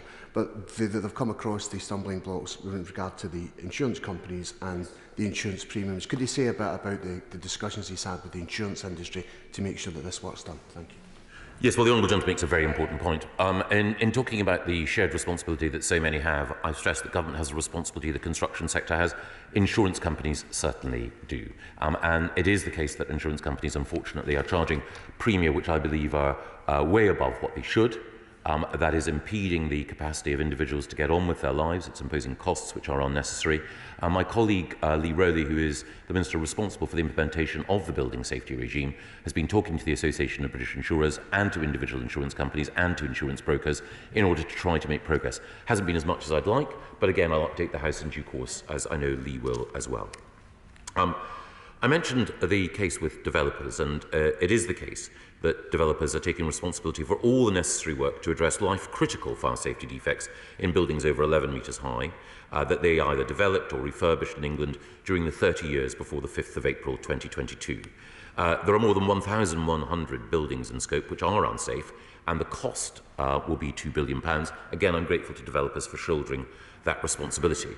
Developers, of course, must also keep residents informed about the progress of these works. As I know from my own constituency, it is absolutely vital that residents are involved in that process, and I'm happy to give way. I'd like to thank the Minister for giving way. As I do recognise that the government has started to do some work, particularly on the ACM cladding, particularly over 18 metres. It has been very slow. One of the things I wanted to ask the Minister is some of the work that's being done, particularly for the 11 to 18 metres, is some distance away. It is really worrying for homeowners at the moment who are trapped in these properties. Can the Minister look at how this could be speeded? And secondly, has there been work done to look at different types of cladding? Because there are different types of cladding other than ACM cladding that are also unsafe. Well, there are two very important points that the Honourable Lady raises. Yes, we are now moving to accelerate support for those who are living in buildings between 11 and 18 metres high, absolutely. And the cladding scheme that we're bringing forward has all the energy that Homes England, Lee Rowley and the department can deploy behind it. On her second point, of course it is the case that while ACM was responsible for this particularly horrific tragedy and also previously responsible for fires in the Gulf and elsewhere, nevertheless there are other forms of cladding that are also at risk and which we do need to and have been removing. Will he give way?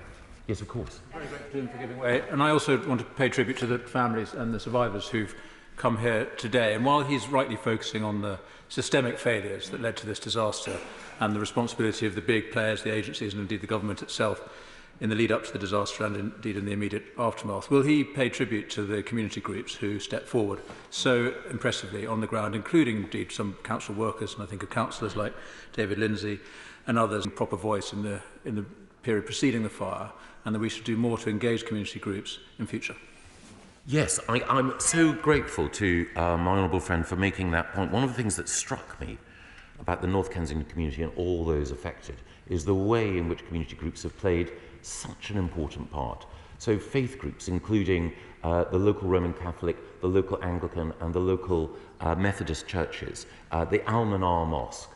It's also the case that pre-existing charities like the Rugby Portobello Trust have been very energetic in providing support, but also there are a wealth of other groups, so the Lancaster West Residents Association, and of course, born out of the shadow of the tragedy, Grenfell United, Grenfell Next of Kin, they all testify to a very, very rich social fabric and to community activism of the very best kind, which I know he has championed, and I know that he knows, even though he now represents a seat in the west of England, that the work that he did with the West London Zone, which was committed to improving social mobility in that area, is an exemplar.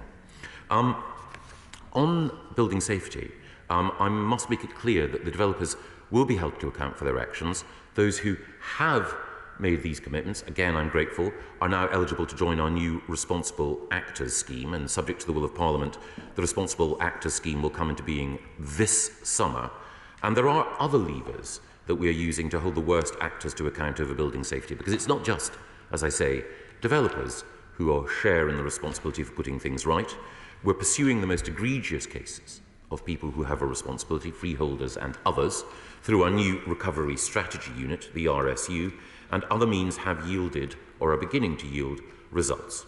To date, the RSU has started legal activity against 3 significant freeholders who have responsibility for 19 buildings in order to protect residents and to ensure safety. And these include Wallace Partnership Group Limited, Grey GR Limited Partnership, a company ultimately owned by Railpen Limited. And it's vitally important that all of us recognise that when it comes to the responsibilities of pension fund trustees, who are the freehold owners in this case, that they have a responsibility not just to the beneficiaries of the pension fund, but to those who are living in the homes whose freeholds they own. We're also bringing pressure to bear, critically, on those involved in the manufacture of construction products which were there, used and abused in the run-up to the Grenfell tragedy. So 3 construction product giants, Kingspan, Arconic and Saint-Gobain, the parent of Celotex, are all coming under pressure. In the last few months, I've written to these companies, invited them to meet me, to explain their plans to contribute financially to remediation works on unsafe buildings, and I've also written to their investors. I've assured those investors that the sites of my department are trained upon these manufacturers and that there will be legal and commercial consequences should they fail to make satisfactory arrangements. I believe that responsible investors can join all of us in this House in bringing pressure to bear, because their wider obligations to society and their commercial interests are one and the same. As the Honourable Lady mentioned earlier, we need to work together in order to ensure not just that the most serious safety problems are dealt with, but that all safety problems are dealt with. But it is the case that people living in high-rise buildings with the most dangerous cladding, ACM cladding, like that on Grenfell Tower, have received the support and the change needed. Some 96% of the buildings that had ACM cladding have now been made safe or have work underway, and in the social housing sector, all buildings with ACM cladding have been addressed. Mr. Speaker, Madam Deputy Speaker, forgive me. The Building Safety Act was also, as the Honourable Lady speaking for the Liberal Democrats pointed out, given us additional powers, regulatory powers, which we shall not hesitate to use.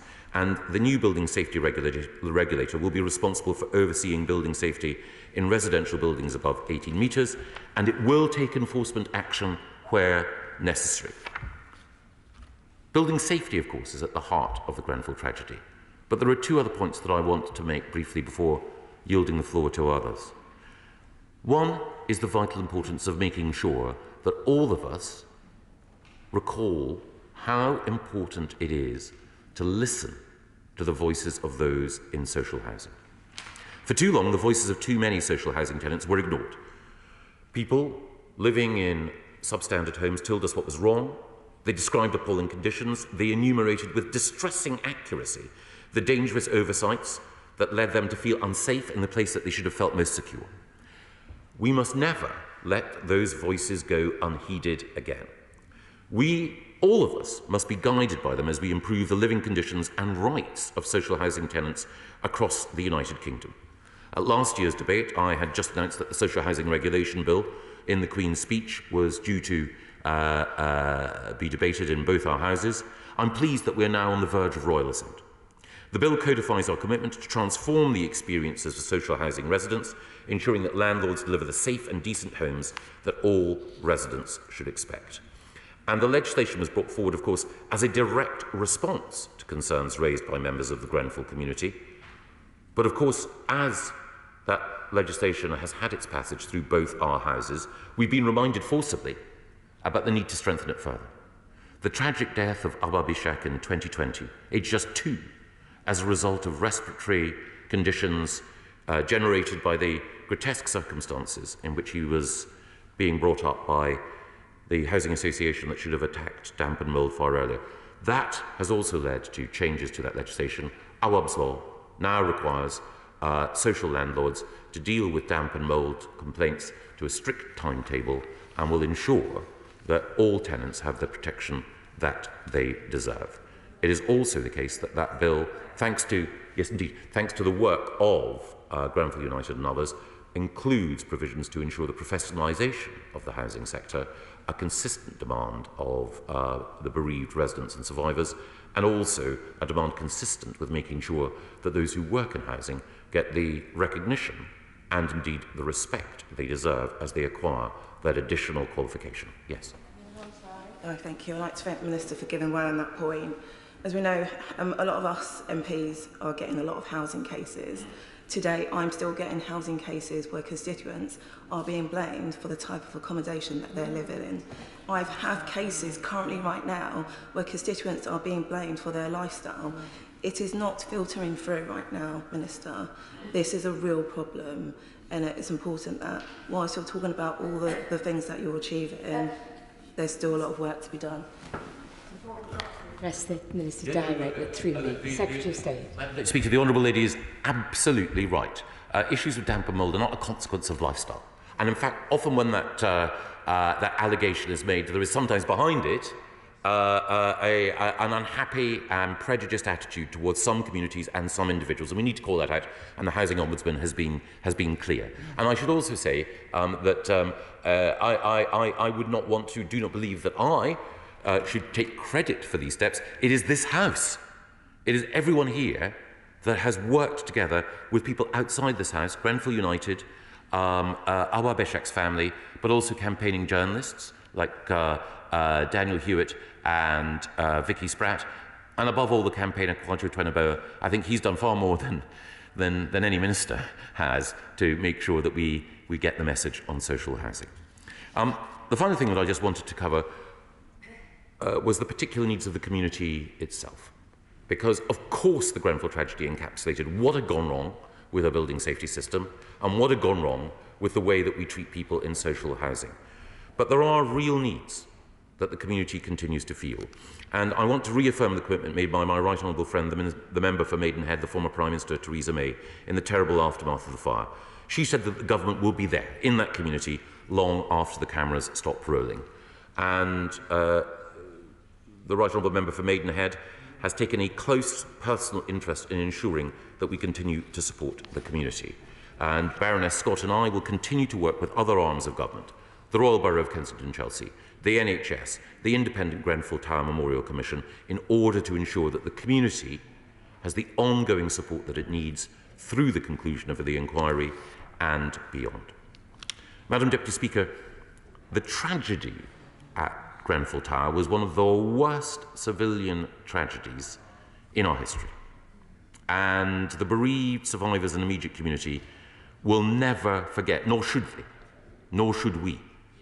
And we seek not only in this debate and in the work of government and parliament to honour the memory of those who died, but also to build a legacy in their name. Safer and greener homes, better social housing, and a lasting commitment to those affected by these terrible events. This government, this House, indeed our whole country, has a responsibility and a stake in the future of Grenfell and the community.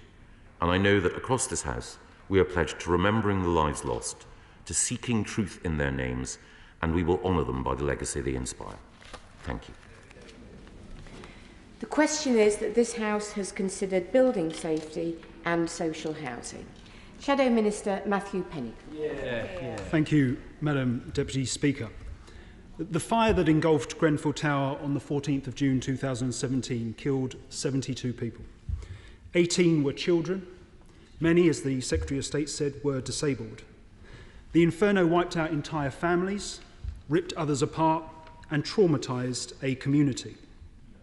The fear that Grenfell residents must have felt on that night is truly unimaginable, and those who survived will be forever scarred by what they experienced. In the days after the fire, as pictures of the smouldering and charred building were broadcast across the country and the world, there was a collective feeling across Britain that not only did we now have no choice but to confront issues that had been disregarded for far too long, but also that the sheer horror of what happened would not allow us to forget. But the truth is, Madam Deputy Speaker, that even events as traumatic as Grenfell will fade from our collective consciousness unless we work to ensure they are remembered. For that reason alone, this debate is essential. And while we lament the fact that the government did not ensure that it took place on or around the anniversary date, we nevertheless welcome the fact that we have the opportunity today to commemorate the fire and its victims, to consider again the circumstances leading up to and surrounding it, and to debate its wider ramifications. Madam Deputy Speaker, on the 14th of June this year, I took part in the Grenfell Silent Walk, as a number of other honourable members present also did. As it always is, it was a profoundly moving experience. At the end of the walk, the magnitude of the human loss is brought painfully home as the names of each and every one of these 72 men, women and children who perished in the fire are slowly and methodically called out to those assembled in stillness.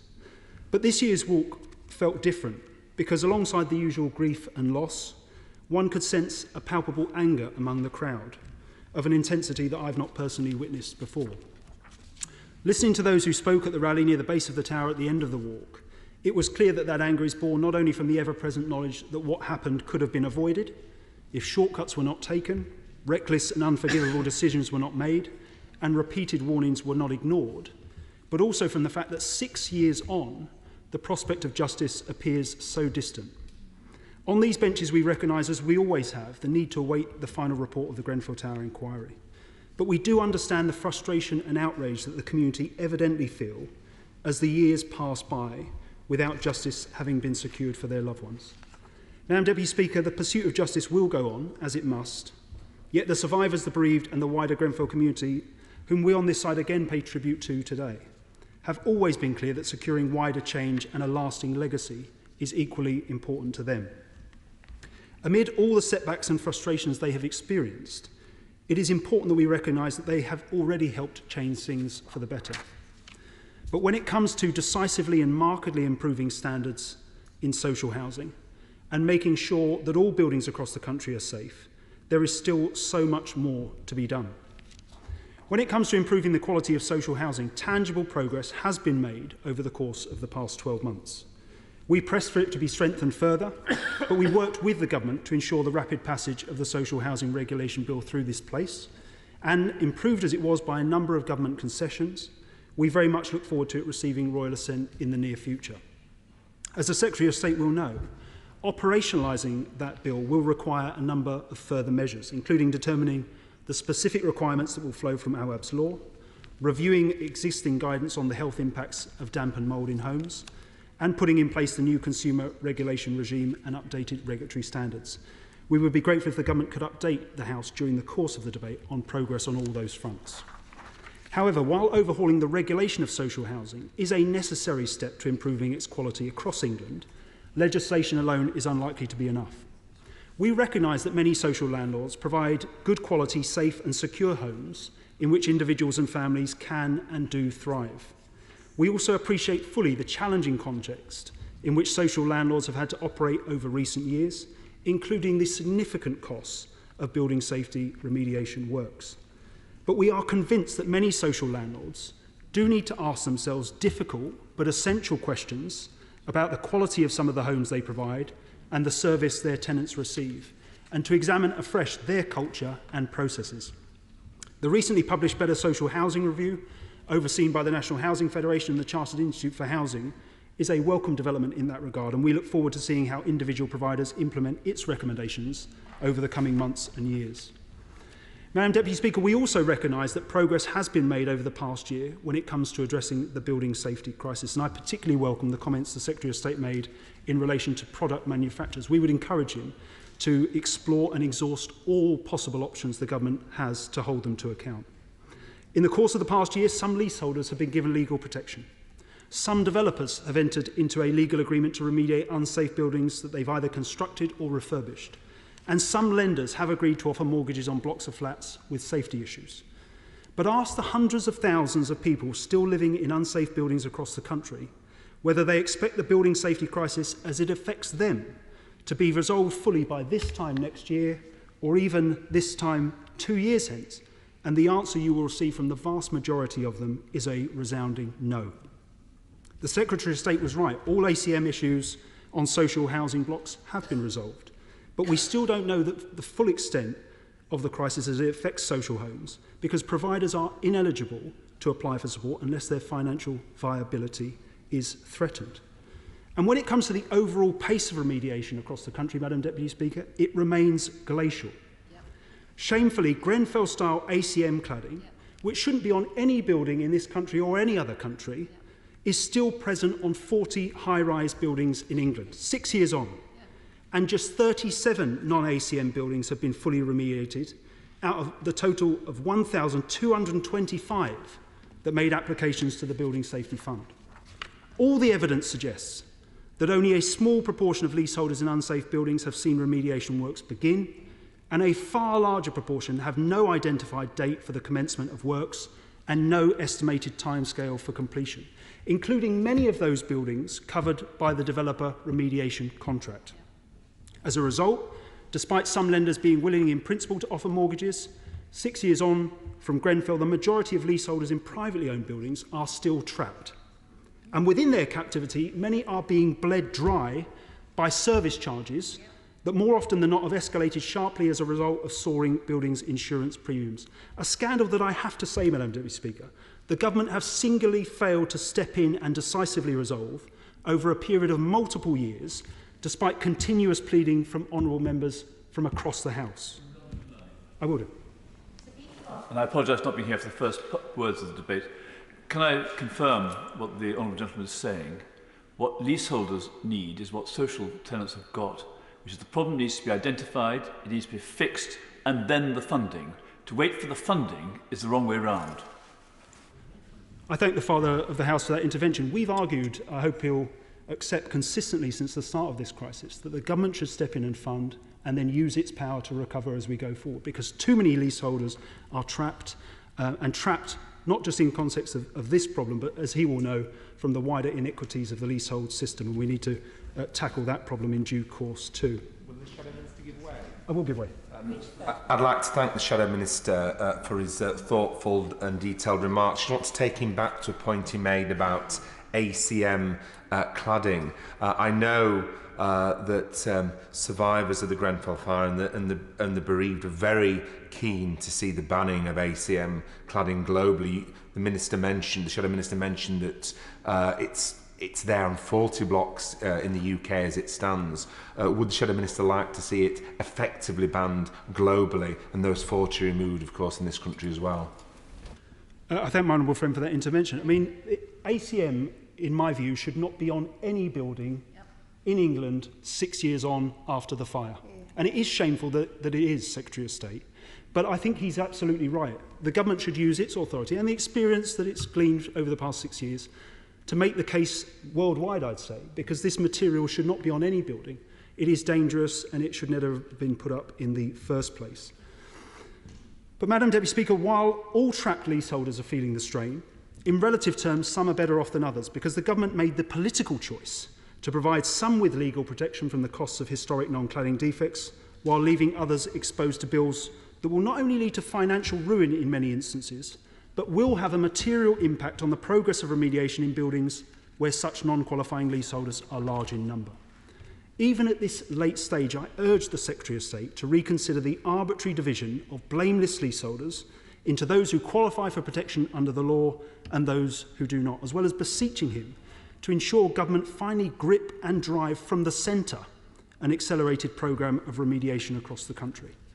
To conclude, Madam Deputy Speaker, 6 years on from the horror of Grenfell, things have changed, but they have not changed anywhere near enough.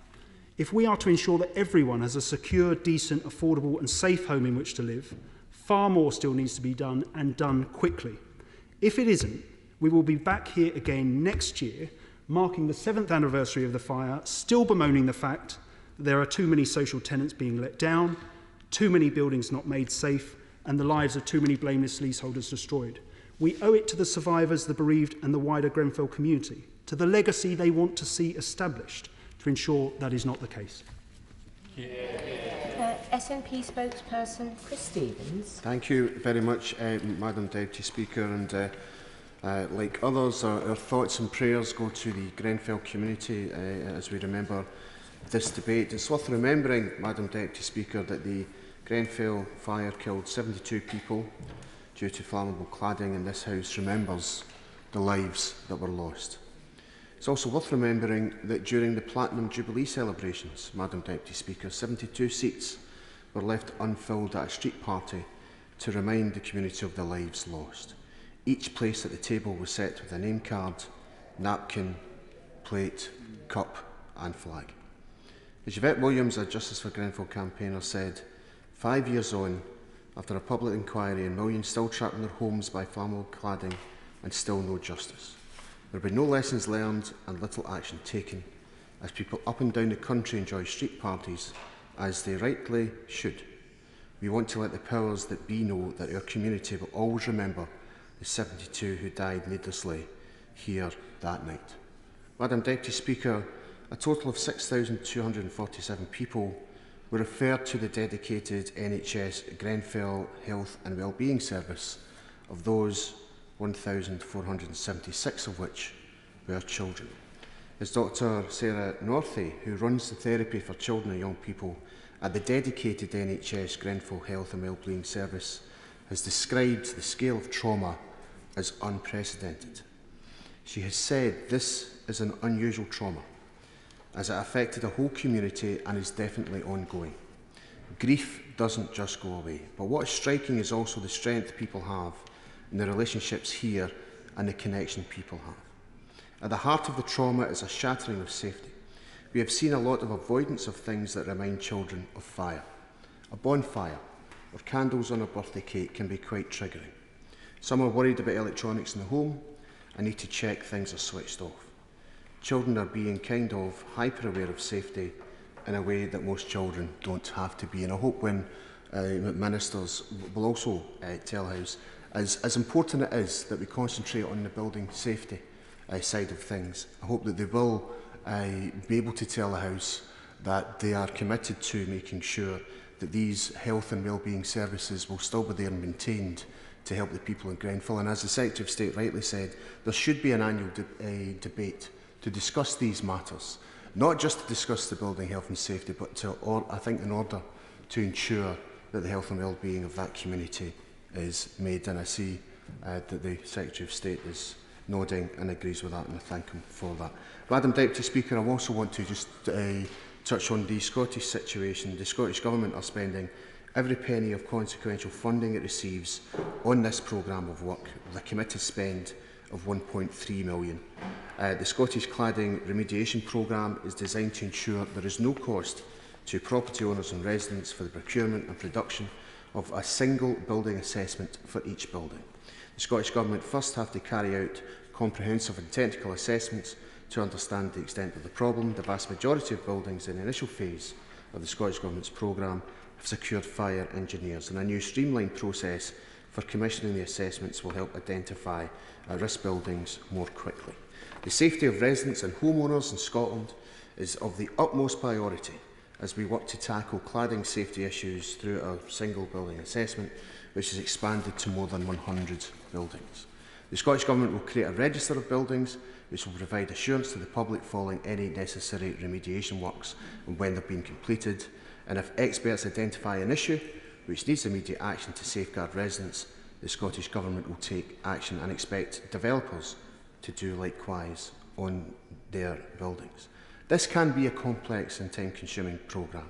A number of assessments are either at final or pre-final reporting stage, with discussions on remediation underway. And I hope ministers will be able, at the conclusion of the debate, to talk about the discussions they're having with the devolved administrations, because it is about funding and Barnett consequentials. Barnett consequentials kick in when the UK Government actually spend money. So I hope that ministers will be able to update the House on the discussions they're having with the devolved administrations. Madam Deputy Speaker, the Scottish Government has and will continue to strengthen the building standards system in Scotland, with the Building Standards Futures Board established to undertake a programme of work to strengthen the system. The Scottish Government has legislated to improve fire safety by banning developers from using combustible cladding on residential and other high-risk buildings above 11 metres.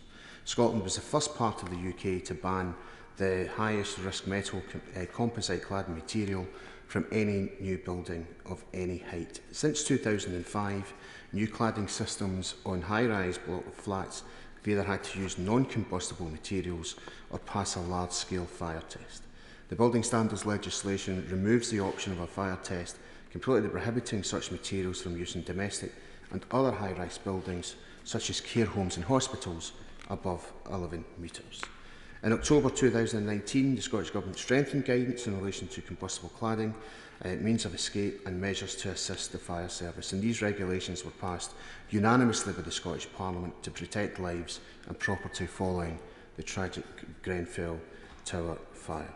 So, Madam Deputy Speaker, I have outlined some of the work that's been done in Scotland, and on behalf of the Scottish National Party, I just want to emphasise that our thoughts, prayers and love go out to the Grenfell community.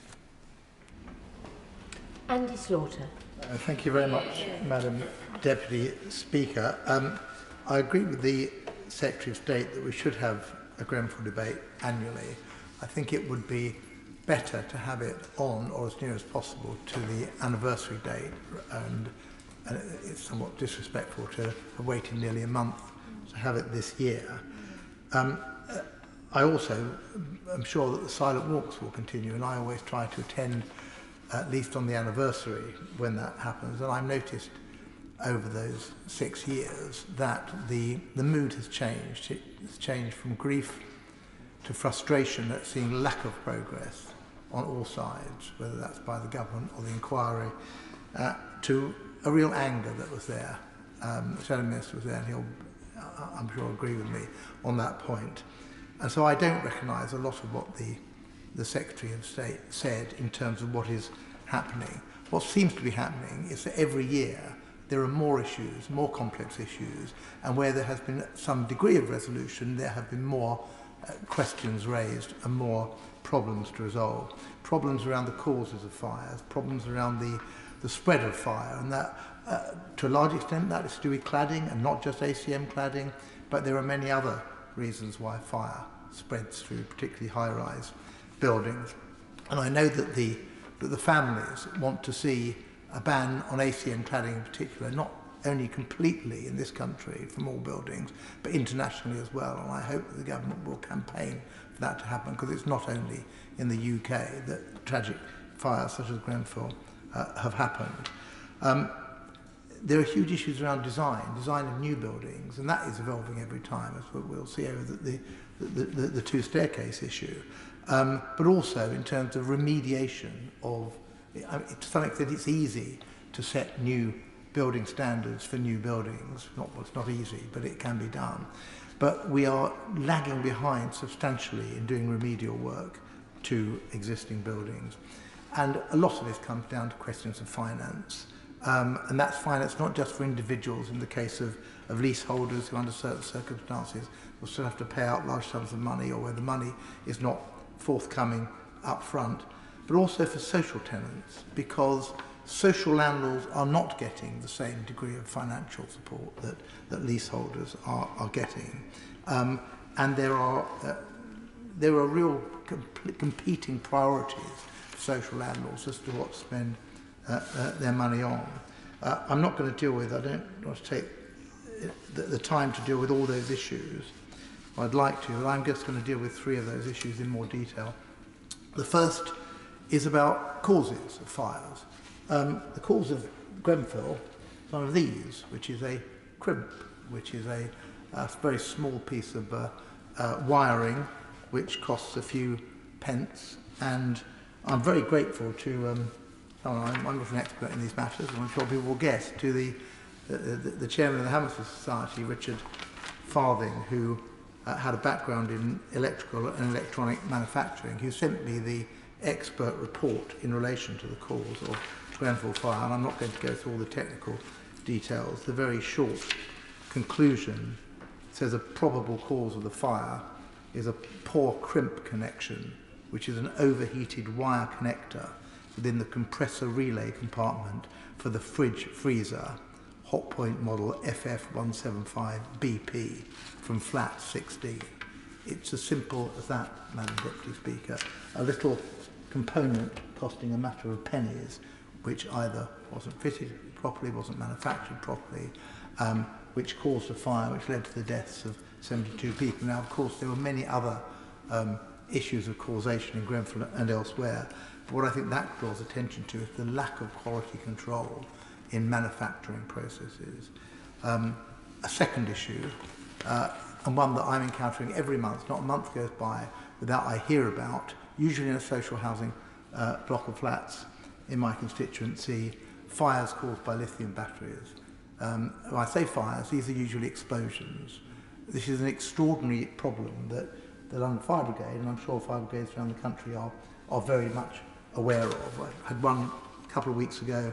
3 people were taken to hospital after a fire broke out in a flat in West Kensington due to a converted e-bike catching fire.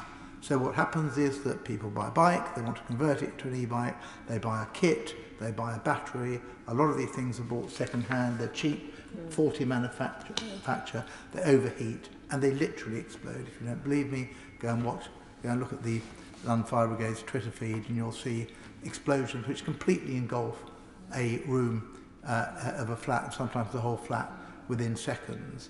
And if compartmentalisation works, i.e. because of the construction, because of the doors and because of the walls, the fire is kept within that flat, and if the occupants of that flat escape, then there may be no serious injuries. But if that doesn't happen, and if fires spread, as they can quite easily, then it is almost impossible to contain a fire like that in that way. This is a lack of regulation.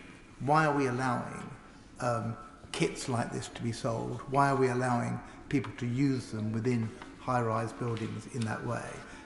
There will be, as I say, probably once a month I go and view the site of a fire caused by exactly that reason somewhere in my constituency, and it's only a matter of time before there are more fatalities. There have been fatalities through lithium batteries in that way. And the third issue on cause I would raise, again, it's a personal experience. The year before Grenfell, high-rise block of flats, Shepherd's Court on Shepherd's Bush Green, where a faulty tumble dryer caught fire, destroyed the flat. There were hundreds of thousands of these manufactured, mainly by a large company called Whirlpool, Hot Point, Indesit, cheaply made, cheap to buy, often sold second-hand, which are causing hundreds, if not thousands, of fires across the country. That is a lack of manufacturing or design prowess. So whether it's the crimp, whether it's quality control, whether it's the batteries, whether it's lack of regulation, whether it's lack of design, there is a crisis across the manufacturing design sector. I commend to the Secretary of State a newly published book by Professor Shane Ewan of Leeds Beckett University. It's called Before Grenfell, Fire, Safety and Deregulation in 20th Century Britain. And what it says is the Grenfell Tower fire was a dark disaster foretold, the culmination of successive decades of deregulation, corporate greed and institutional failure to learn from the lessons of past multiple fatality fires. That's a very good read, I recommend to the Secretary of State, but it's indicative of that this is a crisis that didn't begin, certainly doesn't end with Grenfell. It's been going on a long time, and it's a result of either deliberate government policy or government neglect to take care of these issues. The second issue I wanted to raise was around design, and there I'm very grateful, as is often the case, to the Royal Institute of British Architects, who've been pushing and pushing around the issue of both design and remedial works to high-rise building. And their particular ask at present is that the trigger point for a second staircase, I think people are familiar with the issue around having at least 2 staircases. I mean, extraordinarily, hitherto, whereas in non-residential buildings, you have to have a second staircase if it's over 11 metres. In a residential building, it can be as tall as you like. And I know that because just overlooking, literally overlooking my constituency in North Acton is a 50-plus storey block of flats newly constructed, which has 1 staircase in it. I'm pleased to say, due to actions of the Mayor of London, that the further blocks of flats of that height, or certainly above 30 metres, that are now being constructed are being required, or seeking planning permission, are being required to go back and put in a second staircase. But in REBA's submission, and they are experts clearly in this field, that should apply to any residential building over 18 metres, and I would like to see the government adopt that. When it comes to refurbishment, it may be difficult to put in a second staircase, and there the ask is that evacuation lifts, sprinklers and centrally addressable fire alarm systems are put in. Now, these don't have to be fire alarms which any member, any resident can activate, but certainly, because increasingly, and in the wake of the Grenfell tragedy, the stay-put policy doesn't work.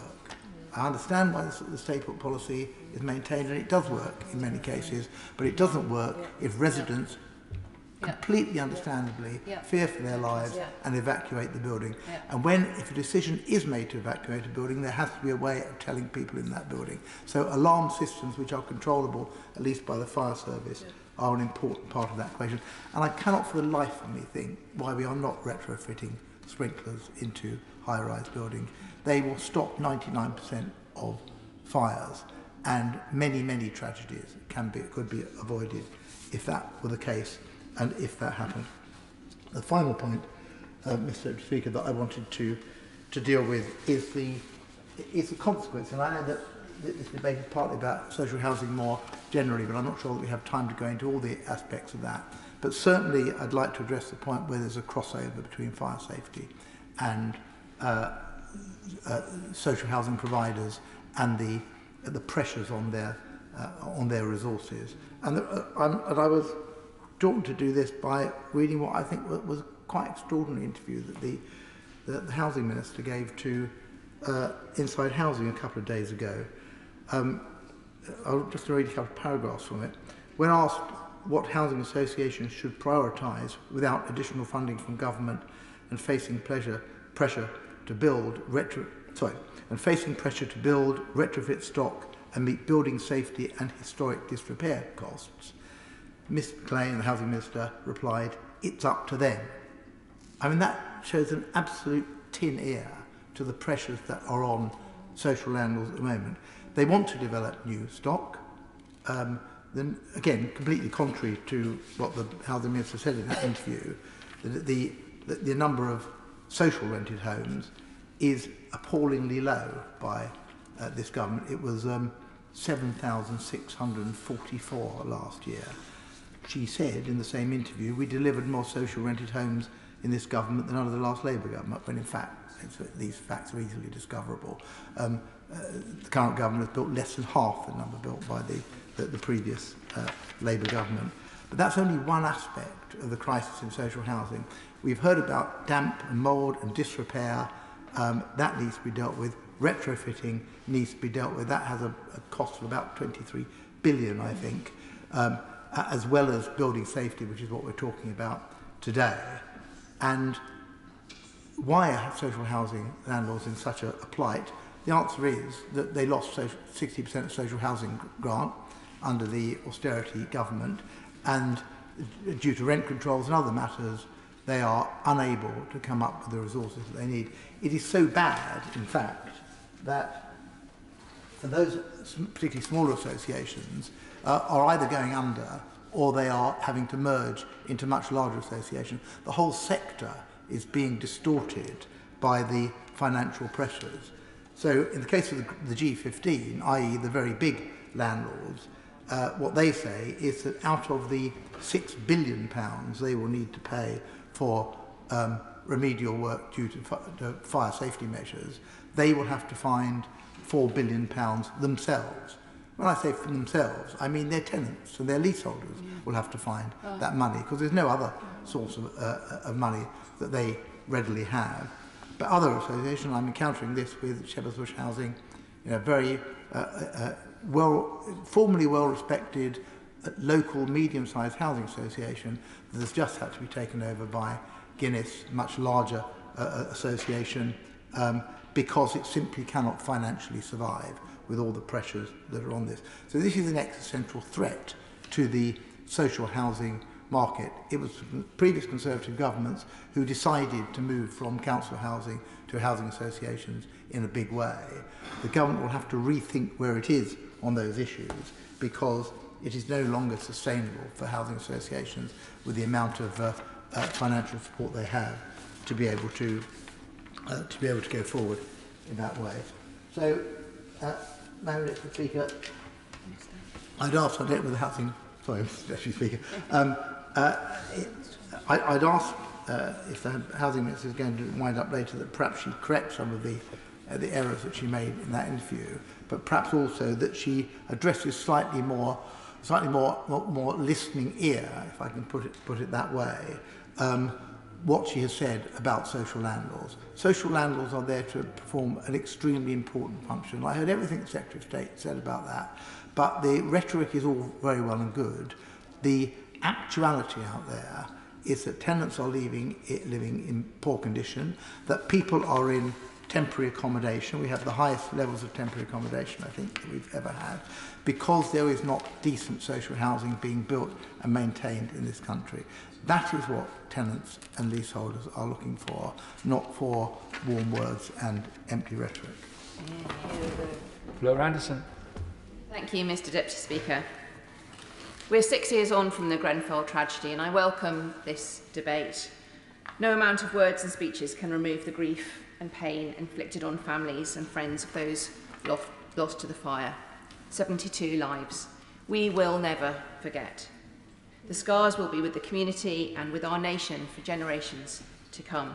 I pay tribute to the families, to the survivors, to the community, to Grenfell United, for their voice and for campaigning so consistently and constantly, despite their own grief, for change, for transparency, for justice.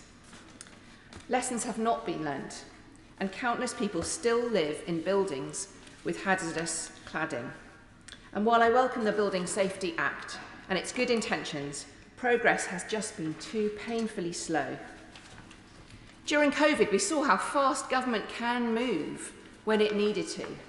And it's such a stark contrast with the slow movement of pace of change, the Building Safety Fund taking so long to be set up, not even accounting for the number of people, not knowing how many people were affected, how many blocks, taking so long to have registration and then having to be extended and still not providing huge amounts of money to developers, but also being so slow about bringing developers to the table. It's their faults, it's their mistakes, it's their errors, but it's people who are paying the price. For over 3 years since I was elected, I've been supporting thousands of constituents in Putney and Roehampton and Southfields in 30 blocks with unsafe cladding. Only one, Mr. Deputy Speaker, of those blocks have had their cladding fully removed yet. The scaffolding went up, it was up for quite a long time, it's been removed, their cladding they're now in safe buildings, but there's all of those other blocks, they're still either with the cladding on them, untouched, and they don't know when it will be removed. A couple have got the scaffolding up and it's being removed. But why, 6 years on, has there been so little work? And I speak to constituents constantly who are furious that their cladding has still not been removed. And this reflects the situation up and down the country. Just this week, Mr. Deputy Speaker, I had a meeting with residents, developers and managing agents of one of those developments. The residents were asking, is our building safe? And all the developers could say was, well, it's not safe. That's not good enough if you're living in that building, worried about what will happen that night. So much money has been spent on waking watch that so many residents call sleeping watch that really hasn't worked. Was it necessary? And in that meeting this week, I heard from one person who said that she couldn't contract her mortgage, and so therefore her mortgage costs were going up by £2,000 a month because of the building safety concerns from lenders. And from another who's had to borrow from friends and family because he also could not renegotiate his mortgage because of those concerns. They could not be given a comfort letter by the developer, who is one of those who signed the developer's pledge, but the developer could not guarantee that that work would be done to a high enough extent for mortgage lenders. We are still far away from people not living with the mental distress of living in what could be unsafe homes, but also not being able to let them to move on with their lives, to have a normal life, despite spending so much money on being able to get a home. And the big question they have for the developers, when will they even start the work for my development, and then when will it finish? When will this be over, is what they are asking. And so I come to talk about all of the actions the government has taken. But the trouble is, with every action the government taken and every question they eventually answer, it leaves about 2 more unanswered. And it's not acceptable that after all these years, I still have to keep coming back to the chamber with many other members, such as the member for Hammersmith, who's done so much to campaign on this issue. So what will happen to the vast majority of people living in social housing who've still not had their sprinklers retrofitted in their blocks? As Inside Housing has reported, fewer than 20% of high-rise social housing blocks have been fitted with sprinklers and only 12% with fire alarms. Instead, there needs to be work, block by block, with the residents of those blocks as to what needs to happen to keep them safe. Also, what will happen to the 140,000 leaseholders in England who are living in mid-rise buildings with life safety fire risks? There's been no update about the Medium Rise Remediation Fund since the pilot scheme was launched for only 60 blocks. What will happen to the unknown numbers of people who live in buildings under 11 metres with lethal cladding still on them, which likely house disabled residents, not to mention the unresolved issues these leaseholders have had with their EWS1 forms? And what will happen to leaseholders who have non-cladding defects but cannot afford the 15,000 spending cap in London or the 10,000 spending cap outside London? What will happen to those people living in almost 12,000 buildings with non-ACM flammable cladding? Why did the government water down the personal emergency evacuation plans for disabled people and go against the recommendations of the inquiry? And I'm glad that those personal emergency evacuation plans were mentioned by the Secretary of State, but there are so many more questions about when this will be actioned. And will the Minister enact the FCA's recommendations regarding spiralling insurance costs, also mentioned already in this debate, and a huge issue for many of my constituents? Many leaseholders are suffering and even going bankrupt, who are facing increases of over 500% on their insurance costs. What will happen to these people? Will they be forgotten, or does the government have a plan? Without robust and swift enforcement, the Building Safety Act is toothless. So will the Secretary of State say why a deadline was not put in place for when developers have to remove their cladding by, rather than the vague ask of as soon as reasonably practical? And if there is any plan to have a deadline, will those developers that have signed the pledge, which is welcome, be given a final deadline? Will residents know when they are likely to be out of the nightmare that they're facing? Because developers just seem to be dragging their feet while costs are rising while this is going on. The Secretary of State mentioned a legal duty on developers who signed the pledge to get on with remediation. It would be far better if that getting on with it was given an actual date which would focus their minds and help release so much of the concern and worry going on, and also hope to bring down insurance costs, and also hope to provide the comfort that mortgage lenders say that they need. The department has only shared details on threatening to take one developer to court if they do not agree to remediation works. I think the Secretary of State that said that maybe there were 2 more in process as well. But if it's 1 or 3, that is such a small number. What serious consequences are being currently taken on the countless other developers who've refused to sign the remediation contract or who have delayed works? And can the Minister state how often the building safety regulator will call in the accountable person and what the enforcement will be? As the Secretary of State said, Kingspan, Arconic and Saint-Gobain, the manufacturers whose cladding was installed in Grenfell Tower, is still going on many other buildings. And I'm glad that action is being taken, but they have still not paid a single penny towards remediation costs. As their profits soar, taxpayers are footing the bill of their negligence to the tune of £5 billion. Enforcement needs to be more than just a letter asking them to pay. Where is the accountability? What is the hold-up? Where is the justice? I'm also glad that in this debate so far, the voice of social housing tenants has been talked about, because that is at the heart of this issue, including for temporary accommodation tenants who often have very, very little voice. They don't know how long they'll be placed for. They don't know where to go to have their say. And often there is not the additional work done by councils to enable them to have a voice. And yet they may be raising the very issues, the equivalent of those that were being raised by Grenfell residents before the tragedy. Their voice needs to be heard. Government support and rewarding those councils who do give their social housing tenants, including temporary accommodation tenants, a voice which leads to actual change should be built into the system. It does take work, it does take additional work, it does take additional support for those tenants, because it's hard to know for them where to have their voice, but they do need to be listened to. And if that lesson from Grenfell is not learnt, then we may see more tragedies which could be stopped. Grenfell is not an isolated incident, but a result of decades of unfettered deregulation of our safety. Our hospitals are crumbling, our homes riddled with toxic mould and lethal cladding. 1/5 of all firefighters have been axed, and a year before Grenfell, the Conservatives voted against making homes fit for human habitation. The truth is, it took tragedies of Grenfell and of baby Owab's death from mould for the government to even think about improving safety standards. And previously I've called for a minister for mould because of so many cases that I know of families where their health is being put at so much at risk from the mould they suffer in their homes. But the pace and scope of action has been woefully inadequate, and constantly there's very little to prevent another tragedy happening again. This terrifies me. Mr Deputy Speaker, my constituents are exhausted. Campaigners on cladding are exhausted. I'm exhausted.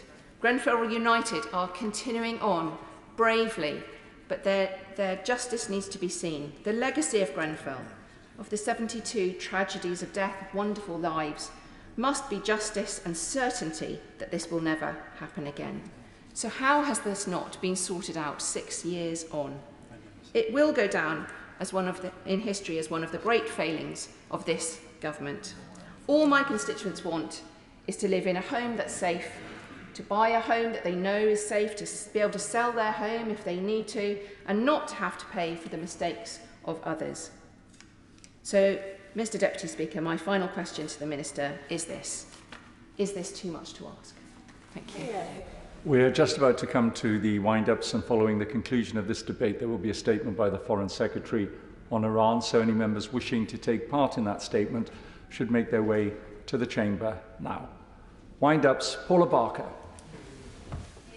Thank you, Mr Deputy Speaker, and can I associate myself with the comments of the Secretary of State in welcoming the families, friends and survivors of the Grenfell tragedy who are in the public gallery today. It's a privilege to be able to respond to this debate on behalf of His Majesty's opposition. And as has already been said, these benches were disappointed that no time was afforded for a debate around the anniversary of the Grenfell tragedy back in June. I want to thank all honourable and right honourable members who have contributed to this important debate this afternoon. We have heard several excellent speeches dealing both with the circumstances leading up to and surrounding the Grenfell fire and its wider ramifications.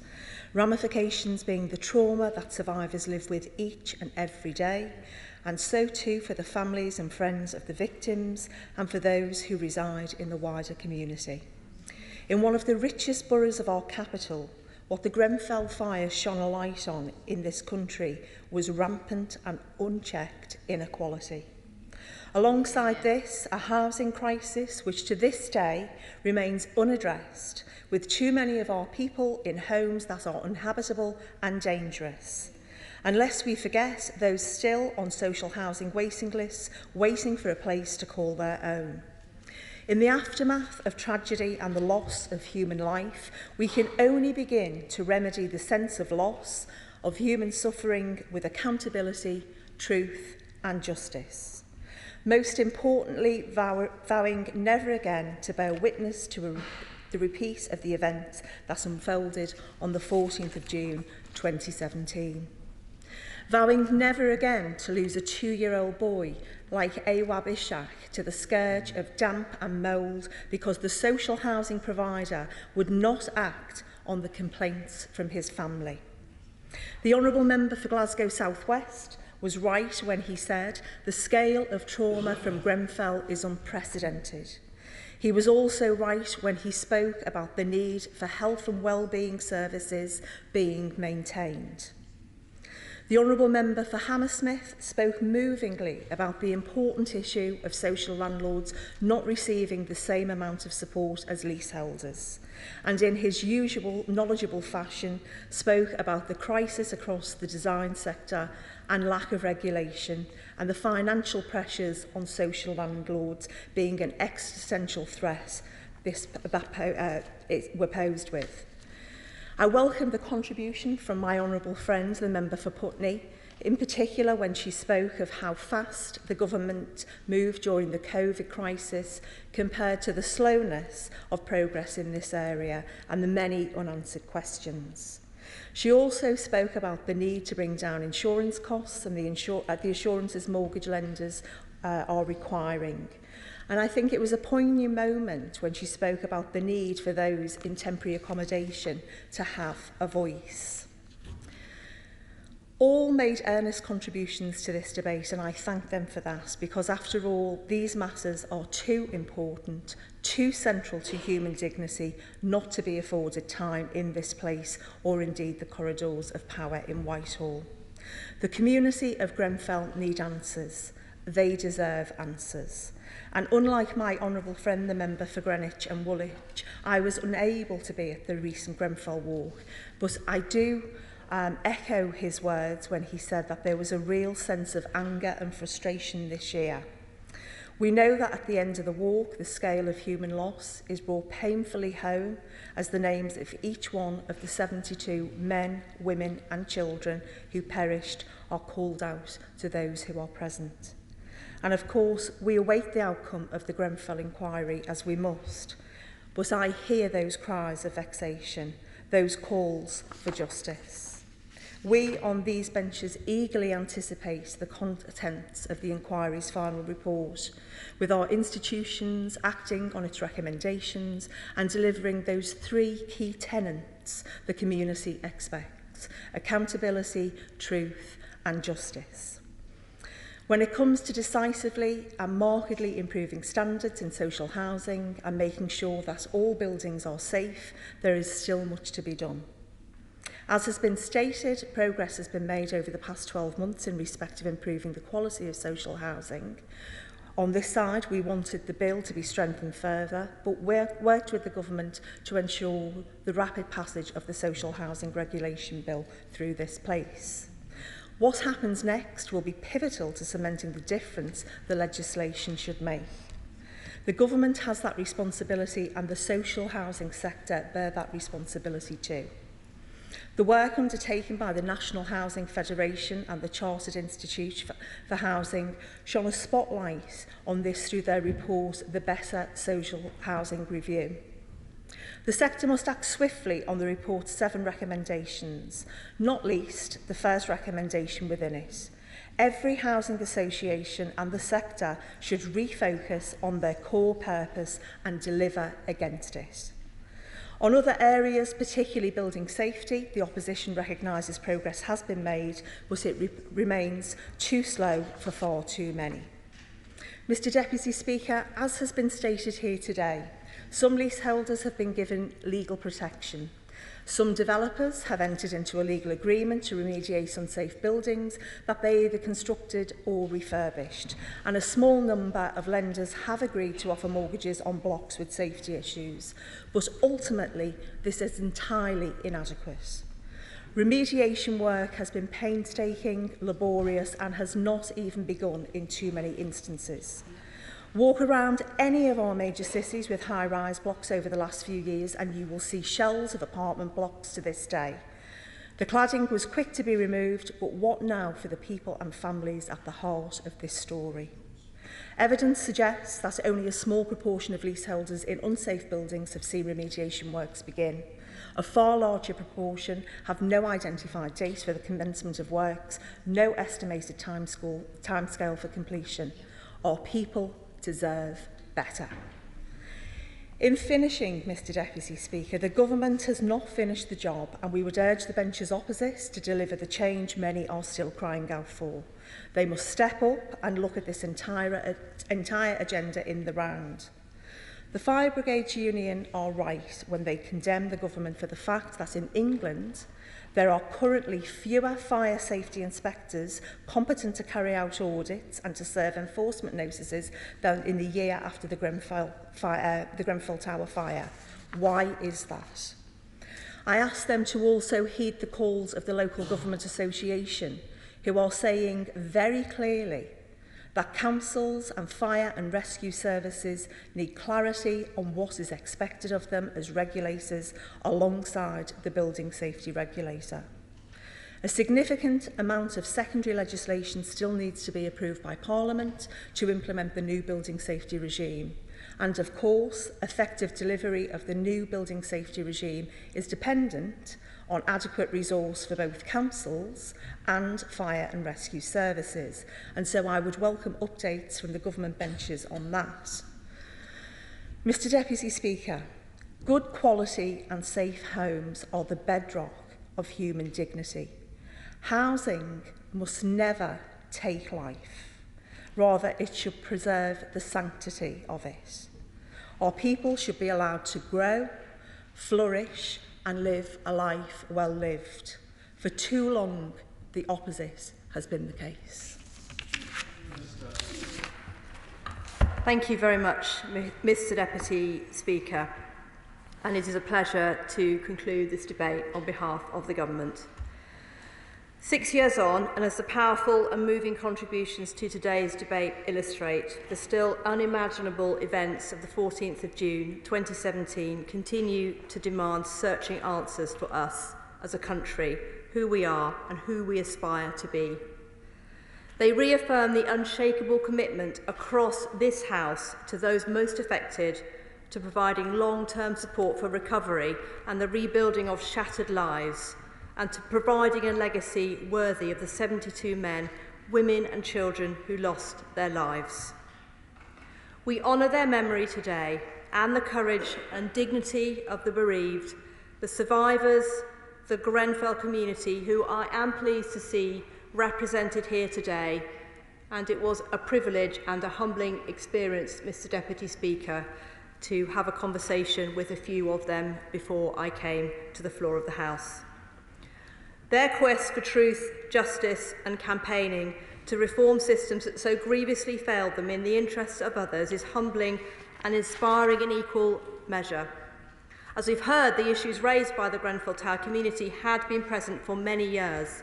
Their calls for change went unanswered and concerns were ignored. They were failed by the institutions and mechanisms developed to support and protect them.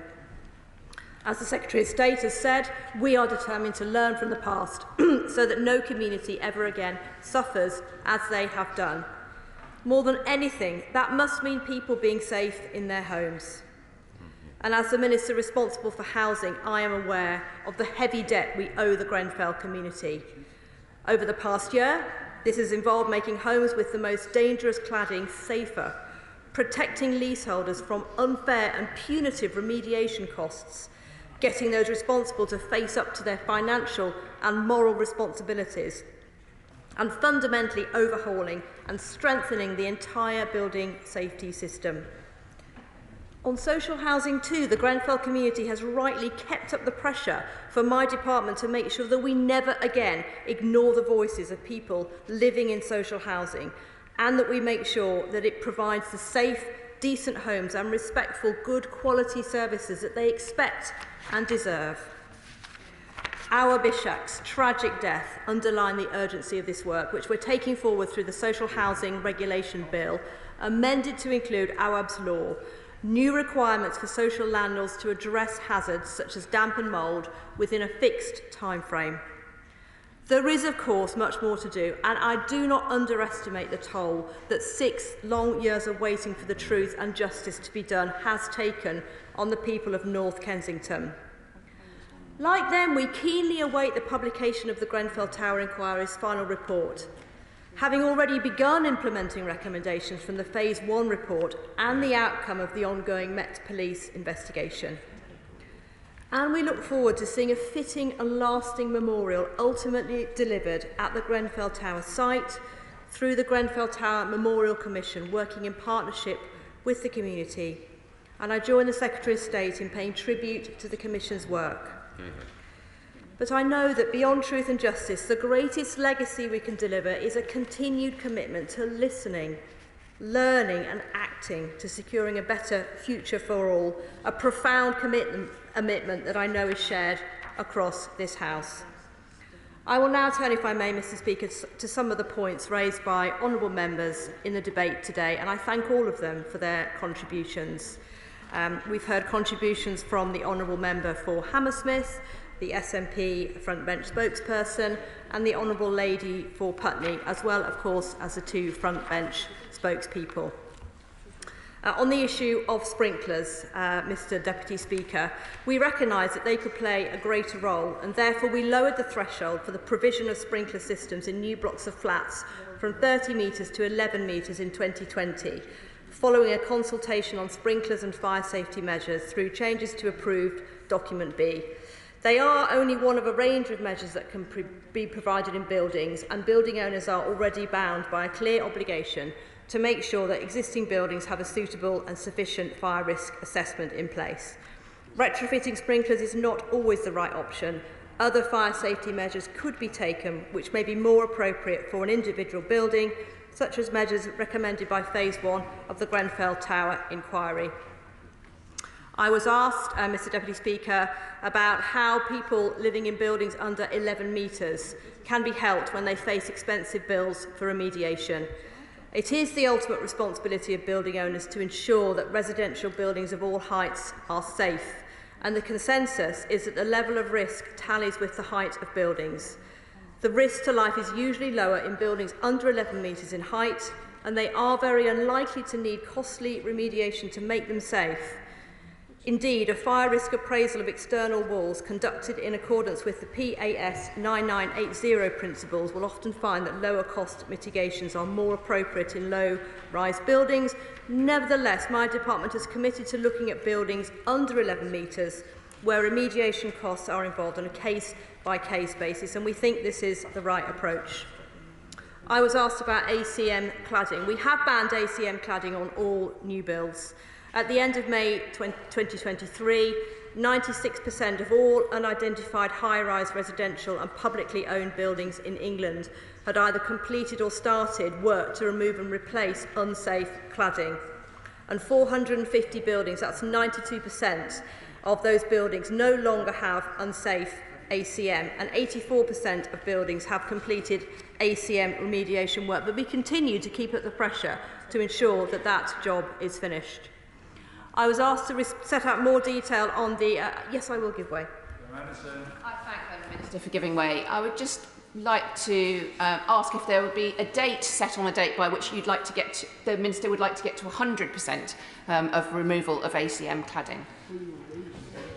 I thank the Honourable Ledger. Of course, we would all like to see that happen much more quickly, and that is why we're continuing with the legislative measures that we set out, including the Building Safety Act and all the other work that goes behind that, as the Secretary of State set out in his opening remarks.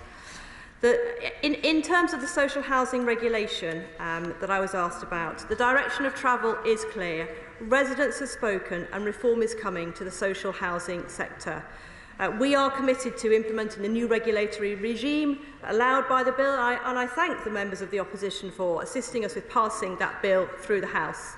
The new regime will be implemented in 2024.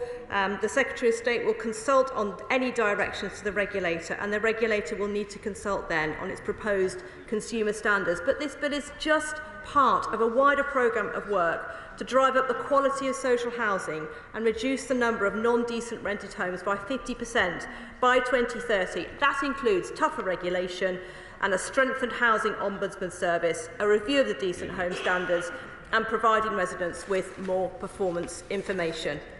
Mr Speaker, 72 months since the Grenfell community lost 72 family members, friends and neighbours. The enormity of what happened that night in June 2017 remains inescapable. Those who never made it out of the tower paid with their lives for collective failings, including on the part of government, for which we have apologised for, in the homes where they should have been most safe. 6 years on, those left behind continue to wait for answers, and for those responsible to be held to account, not just today but every day, as they count the cost of precious lives cut short. 6 years of missing seeing loved ones grow up or grow old, missed life milestones, meals unshared, ordinary everyday memories unmade. No apologies, no words are enough to right these wrongs. As the Secretary of State said, we will be judged not on our words but our actions. Actions to make homes safer and greener, to improve social housing and amplify the voices of residents, to make sure that those responsible step up or face the consequences, to provide long-term support for the Grenfell community for as long as it takes, to learn from the past, get to the truth, to see justice done, to ensure that everyone in our society has a safe, secure place to live which they're truly proud to call home. Let that be Grenfell's abiding legacy. Yeah. The question is that this House has considered building safety and social housing. As may I have been say aye? Aye. I think no. I think the ayes have it. The ayes have it.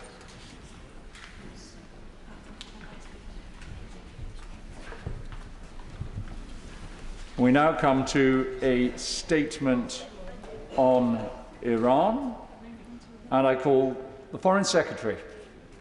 Thank you. With permission, Mr Deputy Speaker, I'll make a statement to the House on the threat that Iran poses to the United Kingdom and the actions that His Majesty's government is taking to counter them.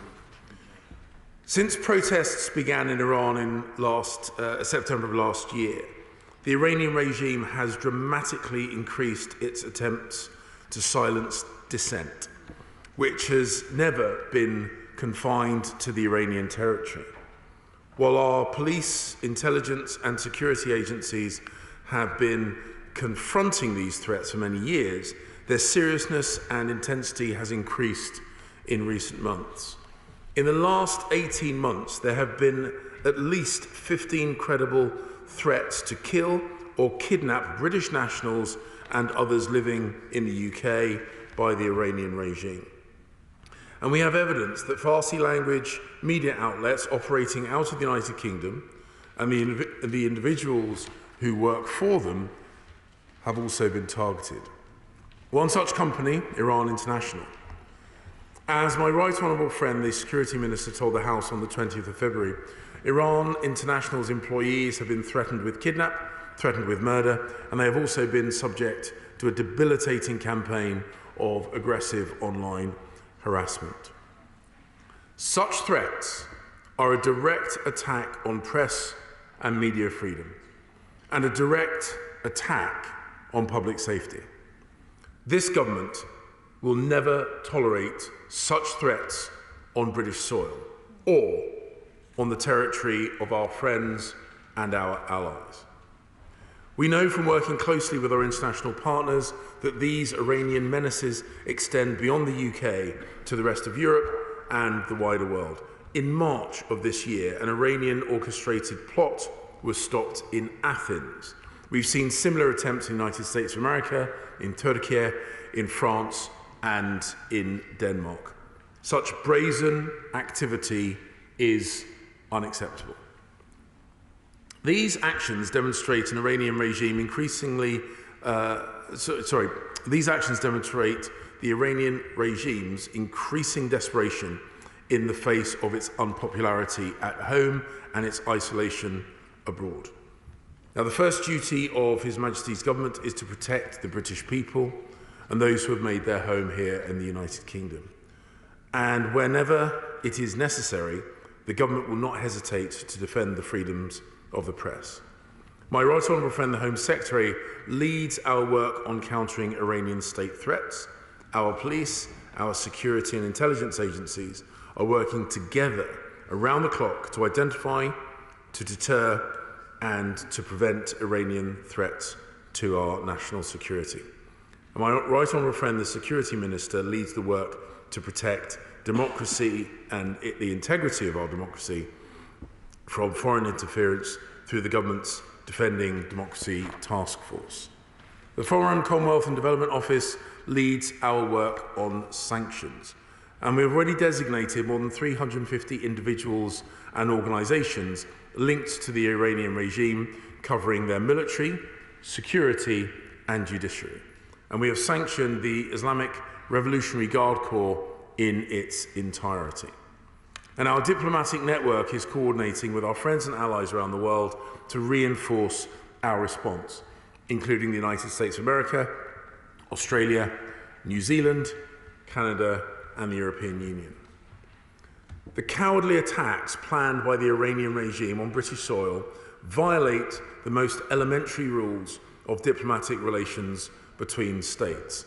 I have twice summoned Iran's most senior diplomat in London to explain his government's activities, most recently following Iran International's decision to temporarily relocate their broadcasting services. It is intolerable that any media outlet should be forced to leave the United Kingdom because of the Iranian regime and its threats to kidnap or murder their journalists. Mr. Deputy Speaker, I have no doubt that every part of this House will share my outrage. And there is clear evidence that the Iranian regime continues to prepare operations against individuals in Europe and beyond. We have made representations to the Iranian Foreign Ministry. We emphasise in no uncertain terms our determination to pursue any Iranian agent who would harm the UK or our allies. We will also continue to work with our international partners to identify, to expose and to counter threats made against us. But the UK is clear that we need to go further. So today, I am announcing to the House further measures. They constitute a toolkit that I would prefer not to use. But the decision on whether I do so or whether I do not is firmly in the hands of the Iranian regime itself. Turning to the measures, first, we will establish a new Iran sanctions regime.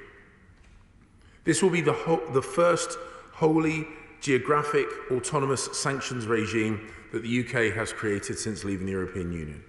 It will give us new and enhanced powers to counter Iran's hostile and destabilising activities in the UK and around the world, allowing us to impose asset freezes and travel bans on more of Iran's decision makers and those doing its bidding. In particular, we will have broader powers to target those involved in the regime's efforts to undermine peace, stability and security in the region and internationally, to address those who proliferate arms or weapons technology from Iran, those who undermine democracy, undermine the respect for the rule of law and undermine good governance, and those who carry out other hostile activities towards the UK and our partners, including threats to our people, property or national security. We expect to bring the necessary legislation to Parliament later on this year. Secondly, I can tell the House that today we have designated a further 13 individuals and entities responsible for serious human rights violations inside Iran. This package of sanctions includes 5 senior officials from Iran's notorious prison system, which is rife with torture and abuse of prisoners. It includes further measures targeting the Supreme Council of the Cultural Revolution as the organisation that enforces social and cultural norms that oppress Iranian citizens themselves. And we target 6 key actors responsible for suppressing freedom of expression online, including the Islamic Revolutionary Guard Corps Cyber Defence Command and the Supreme Council for Cyberspace. Mr. Deputy Speaker, our actions are a direct response to the escalation of Iran's reprehensible behaviour in the UK. We are not seeking to escalate. Our aim is to prevent and deter hostile Iranian activity on British soil, as well as on the territory of our partners and allies. Let us remind ourselves, Iran is selling drones to Russia. They are attacking their neighbours. They even attack their own people when they stand up for human rights and the most basic of freedoms. It is my fervent hope that there will be brighter days ahead for the relationship between our two countries. But we cannot take any steps in that direction until the regime ceases its deplorable activities. And until that day comes, we will remain steadfast in our efforts to stop Iranian aggression and to protect the United Kingdom. I commend this statement to the House. David Lammy. Hear, hear. Well, Mr. Deputy Speaker, I'm grateful to my right honourable friend for advance sight and notice of his statement. In the last year, the charge sheet against the government of Iran has grown and grown. It has funded violent militia across the Middle East. It has supplied drones to Russia that menace Ukraine's cities, kill civilians and destroy infrastructure. It has continued to pursue its nuclear programme and breach of international commitments. And it has brutally suppressed the protests of young Iranians who dared to demand a better future. And in the last 12 months, it has executed more people than almost any country in the world. It continues to detain UK Iranian dual nationals, including Murad Tabaz and Miran Rauf, and continues to harass and threaten dissidents, even those who've made their home here in the United Kingdom. That the security services have foiled 15 plots against British-based individuals shows the scale of this hostile activity. This worsening extraterritorial threat must be met with strong and clear action. We cannot tolerate efforts to harass, silence, or threaten the welfare of regime critics here in the United Kingdom. And we must ensure that Iranian and British journalists can operate without fear or intimidation. At the end of last year, I called for the United Nations Human Rights Council to urgently investigate Iran's crackdown on protesters and for the government to bring forward stronger sanctions against the Iranian regime. Labour has also called for a new joint FCDO Home Office state threat cell to coordinate the action in government. So we welcome the measures that the Foreign Secretary has announced today. The government will be aware of the long-standing strength of feeling from many sides of the House and from members of the Iranian diaspora on the question of prescription of the IRGC. Labour proposed a new mechanism for prescription for state-linked actors in the National Security Bill, but the government unfortunately did not support it.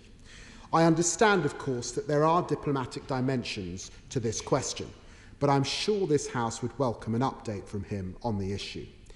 I also want to ask the Foreign Secretary about the fate of UK-Iranian dual nationals. Labour has for a long time called for a new legal right for consular assistance to help protect British nationals. The government has rejected this. In April, the Foreign Affairs Select Committee put forward proposals to overhaul the way the Foreign Office tries to secure the release of British nationals overseas. Today, the government has largely rejected these too. Is the Foreign Office complacent on this issue, and what steps will it take to bring British nationals detained in Iran and elsewhere home? Finally, I wanted to ask about the future of the JCPOA. We supported the nuclear agreement as the best approach to preventing Iran acquiring a nuclear weapon, and we remain determined and committed to the vital non-proliferation goal. However, there is a clear and ongoing pattern of Iran breaching the JCPOA's terms, preventing monitoring and verification, and enriching uranium past the point of any civilian justification. And it's continued to violate UN Security Council Resolution 2231, including in its ballistic missile activities. The UK has a responsibility as one of the signatories of the JCPOA to take a leading role in containing Iran's nuclear ambitions and its related activities. So can I ask the Foreign Secretary about the prospects of negotiations on what some are calling a less-for-less deal?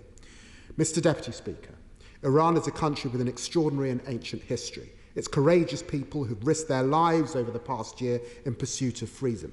They deserve a government that respects their rights. Until that day, Labour will continue to support action to hold the Iranian regime to account. Mr Deputy Speaker, I echo the Right Honourable Gentleman's comments about the Iranian people. And I've said it before, but I said again, our quarrel is not with the Iranian people. Iran is a country, as he says, with a huge and fabulous history, a sophisticated people, but sadly they are being let down badly by those who are in positions of leadership. He asks in our position, he asks us to update our position on prescription. Our position on prescription, I've discussed at the dispatch box before. We will always keep under review the response to Iranian state threats and other threats, some of which I've laid out in my statement to the House today. The RGC is sanctioned in its entirety, and certain individuals within it are individually sanctioned as well. But as I say, we do not regularly comment on future prescriptions or designations, but we do always keep our options under review. He makes a point with regard to the nature of our consular support. The government's position, we do not need a law for the government to do right by British people overseas, and we extend consular assistance to British nationals without the need for legislation instructing us to do so. And we do so even when the attention of the House is not focused on those individuals. There are many cases where we've had very successful consular outcomes for individuals who have never come into the consciousness of this House.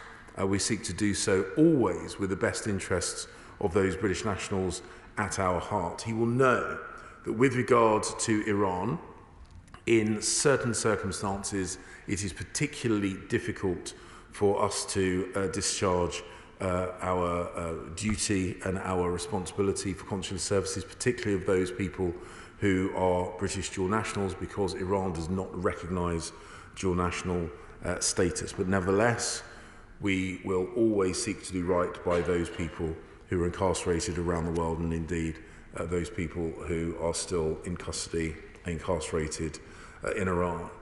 And he speaks of the JCPOA. He is absolutely right that the UK is focused on ensuring that Iran does not acquire nuclear weapons technologies or capabilities.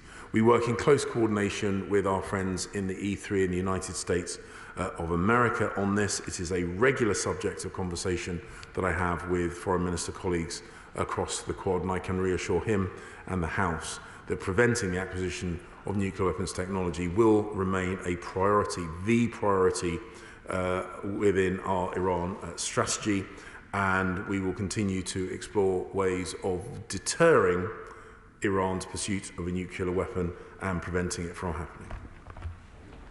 Foreign Affairs Select Committee, Alicia Cairns. Thank you, Mr Deputy Speaker. Can I welcome this new geographically autonomous sanctions regime? It is an important step in demonstrating that defence is not an escalation and we will be strong at home. I also welcome the referral yesterday of Iran to the ICJ as a result of the shooting down of the Ukrainian aircraft in 2020, which the UK is doing with our allies. That again is a good step. As the Honourable Gentleman said, this morning we did release our report into hostage-taking, and can I urge my right honourable friend to give us an update on Morad Tabas, because it matters that his name is heard time and time again, particularly given how ill he is. And finally, given that we have now created an autonomous regime, can I urge my honourable friend to consider a regime on the Chinese Communist Party? They have sanctions as House, they continually perpetrate transnational repression, and this week alone they put bounties on the heads of 3 individuals who sought refuge here. And can I also ask him to haul in the Chinese ambassador to raise how unacceptable this is and how obscene and in breach of international law it is? Madam Deputy Speaker, my honourable friend raises important points, and I welcome her comments on the structures that we have put in place today and we'll be putting forward with legislation to the House in due course. We recognise that no one element of our response on its own will resolve all these issues, but they do have a cumulative effect. And I can assure her that we continue to work in close coordination with our international allies to maximise the impact of our sanctions response and to ensure that Iran recognises, as she said in her question, that this is a response to their actions. If they do not like this response, they should change their actions. And with regard to sanctions for other nations, she will know, but the House and the Department have heard the point that she's made. She will know that we do not routinely speculate on sanctions that we may bring forward. But I can assure her that whenever I have interactions with representatives of the Chinese government, I raise Hong Kong and the sanctioning of British parliamentarians and the fundamental disagreement we have with their actions in relation to the Uyghur Muslims at every single opportunity. Brendan O'Hara. Mr Deputy Speaker, I thank the Foreign Secretary for prior sight of his statement. I'd like to begin by putting on record the SNP's broad support for this wide-ranging package of measures to be taken against the regime in Tehran. And the Foreign Secretary was absolutely right when he says that the exporting of international terrorism by Iran cannot and will not and must not be tolerated. And much of what is in this statement is what we on these benches, indeed this entire House, have been calling on for some time. But can I helpfully suggest that the legislation which will come before the end of the year needs to come as quickly as possible, and if the Foreign Secretary could even roughly put a date on when that might happen, that would be helpful. I'm pleased that action has been taken against those who are complicit in doing this brutal regime's bidding, whether it be military, security or the judiciary, and I welcome the news that 5 of the most senior officials from that barbaric prison system have been sanctioned too, particularly those in the notorious Evan prison, which Nazaddin Zaghari Ratcliffe was held in, which used as a brutal tool of repression against those many brave young women who recently stood up against the regime, and where they were held, tortured and murdered within that system. Could I also ask the Foreign Secretary to explain why the Islamic Revolutionary Guard Corps have been sanctioned and not prescribed? We were told 6 months ago by the Security Minister that they were to be prescribed as a terrorist organisation, and I think many of us, on seeing the statement being heralded, would have thought that that would have been part of it, and what the difference between a sanctioned organisation and a prescribed organisation is. And finally, Mr Deputy Speaker, in light of what was contained or the continued support that Iran has for Russia's illegal war in Ukraine, why has his department not tightened up further those Iran-specific export controls and sanctions on those dual-use companies to stop the export of materials to Iran from the UK that could subsequently be made into weapons? Thank you.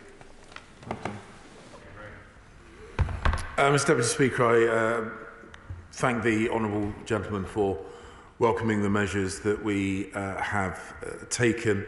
He asked once again about prescription, and he will have heard my earlier response. We always keep options available.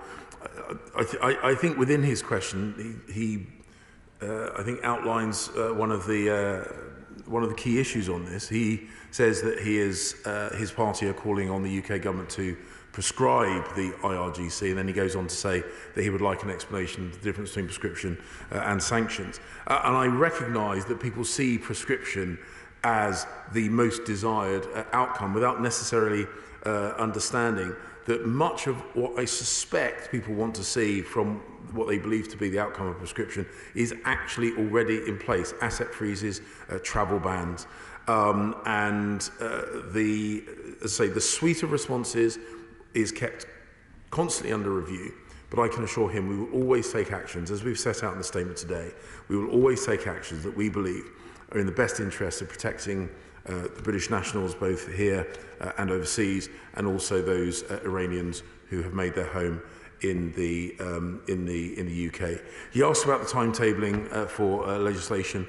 The House will understand that is something that I'll need to discuss with the Leader of the House and the business managers, but I can assure him that we regard our response to Iran as a priority and will seek to bring this forward with as much expediency as we're able. Teresa Villiers. A constituent of mine has on repeated occasions raised serious concerns about the connections between the Islamic Centre of England and the IRGC in the Office of the Supreme Leader. He also believes there could be such connections between the Supreme Leader and an Islamic Centre in Manchester.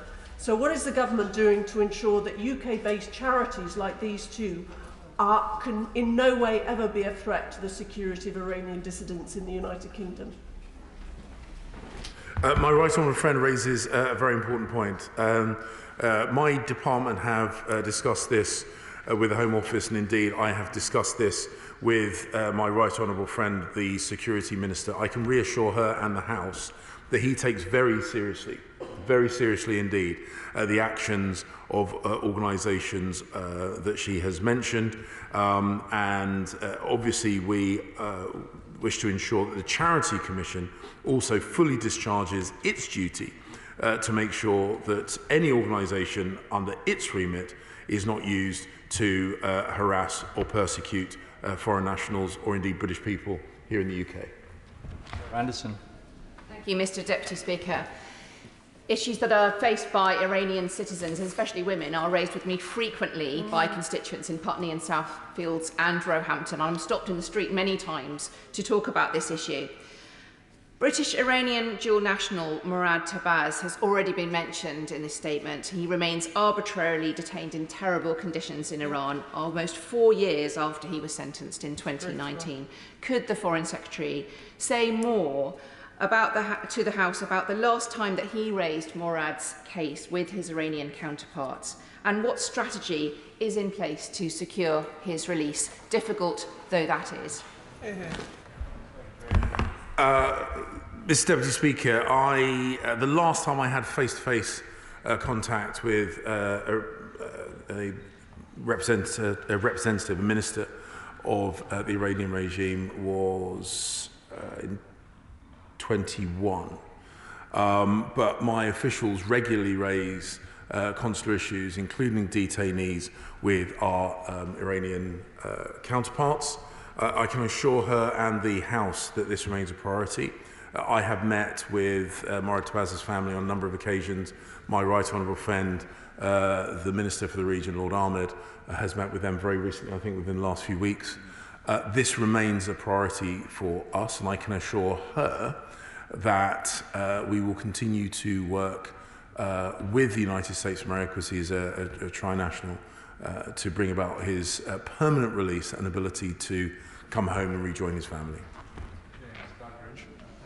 Deputy Speaker, in welcoming these sanctions, can I ask the Foreign Secretary to look at Iran's activities elsewhere? He's already mentioned the Russian drones, provision of Russian drones. I hear rumours that Iran have also provided drones to the Polisario in southern Algeria, which could destabilise a very fragile peace with the Moroccans in Western Sahara, a space that's governed by the UN. Indeed, it's perfectly credible that the Iranians are also involved in places like Tigray and South Sudan, destabilising a whole continent as a lever of political power. My right honourable friend, who knows the continent of Africa and its politics incredibly well, is absolutely right to highlight the fact that Iranian malign activity is not restricted to its own near neighbourhood or indeed the United Kingdom. We look very carefully at the credible reporting of the support through military equipment, not just to Russia in their attack against Ukraine, but militia groups and other military groups in the region and across Africa. And I can reassure him that we will absolutely take that into consideration when it comes to any future sanctions response that we have towards the Iranian regime. Deputy Speaker, may I start by welcoming his statement, and I look forward to supporting the legislation so it can pass as quickly as possible. We are all anxious to do whatever we can to support the people of Iran. Now, Mahsa Amini was an inspiration to women not just in her own country but across the world. And the fact that the people who did this to her, the IRGC, have not been held to account is itself a tragedy. Would the Foreign Secretary back the campaign, therefore, to rename the street of the Iranian embassy after her, so that every business card, every email, every piece of post that they have to receive and send has her name on it? It worked with South Africa and Nelson Mandela. I think the time is right to do it for her now.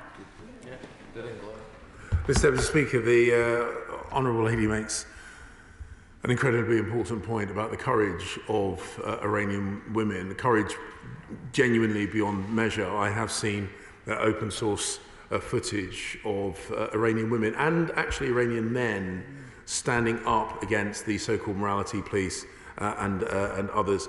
She will know that the naming of thoroughfares is not a decision for central government, but rather for local government. But she makes an incredibly important point, and perhaps the planning committee of the local council might take that on board.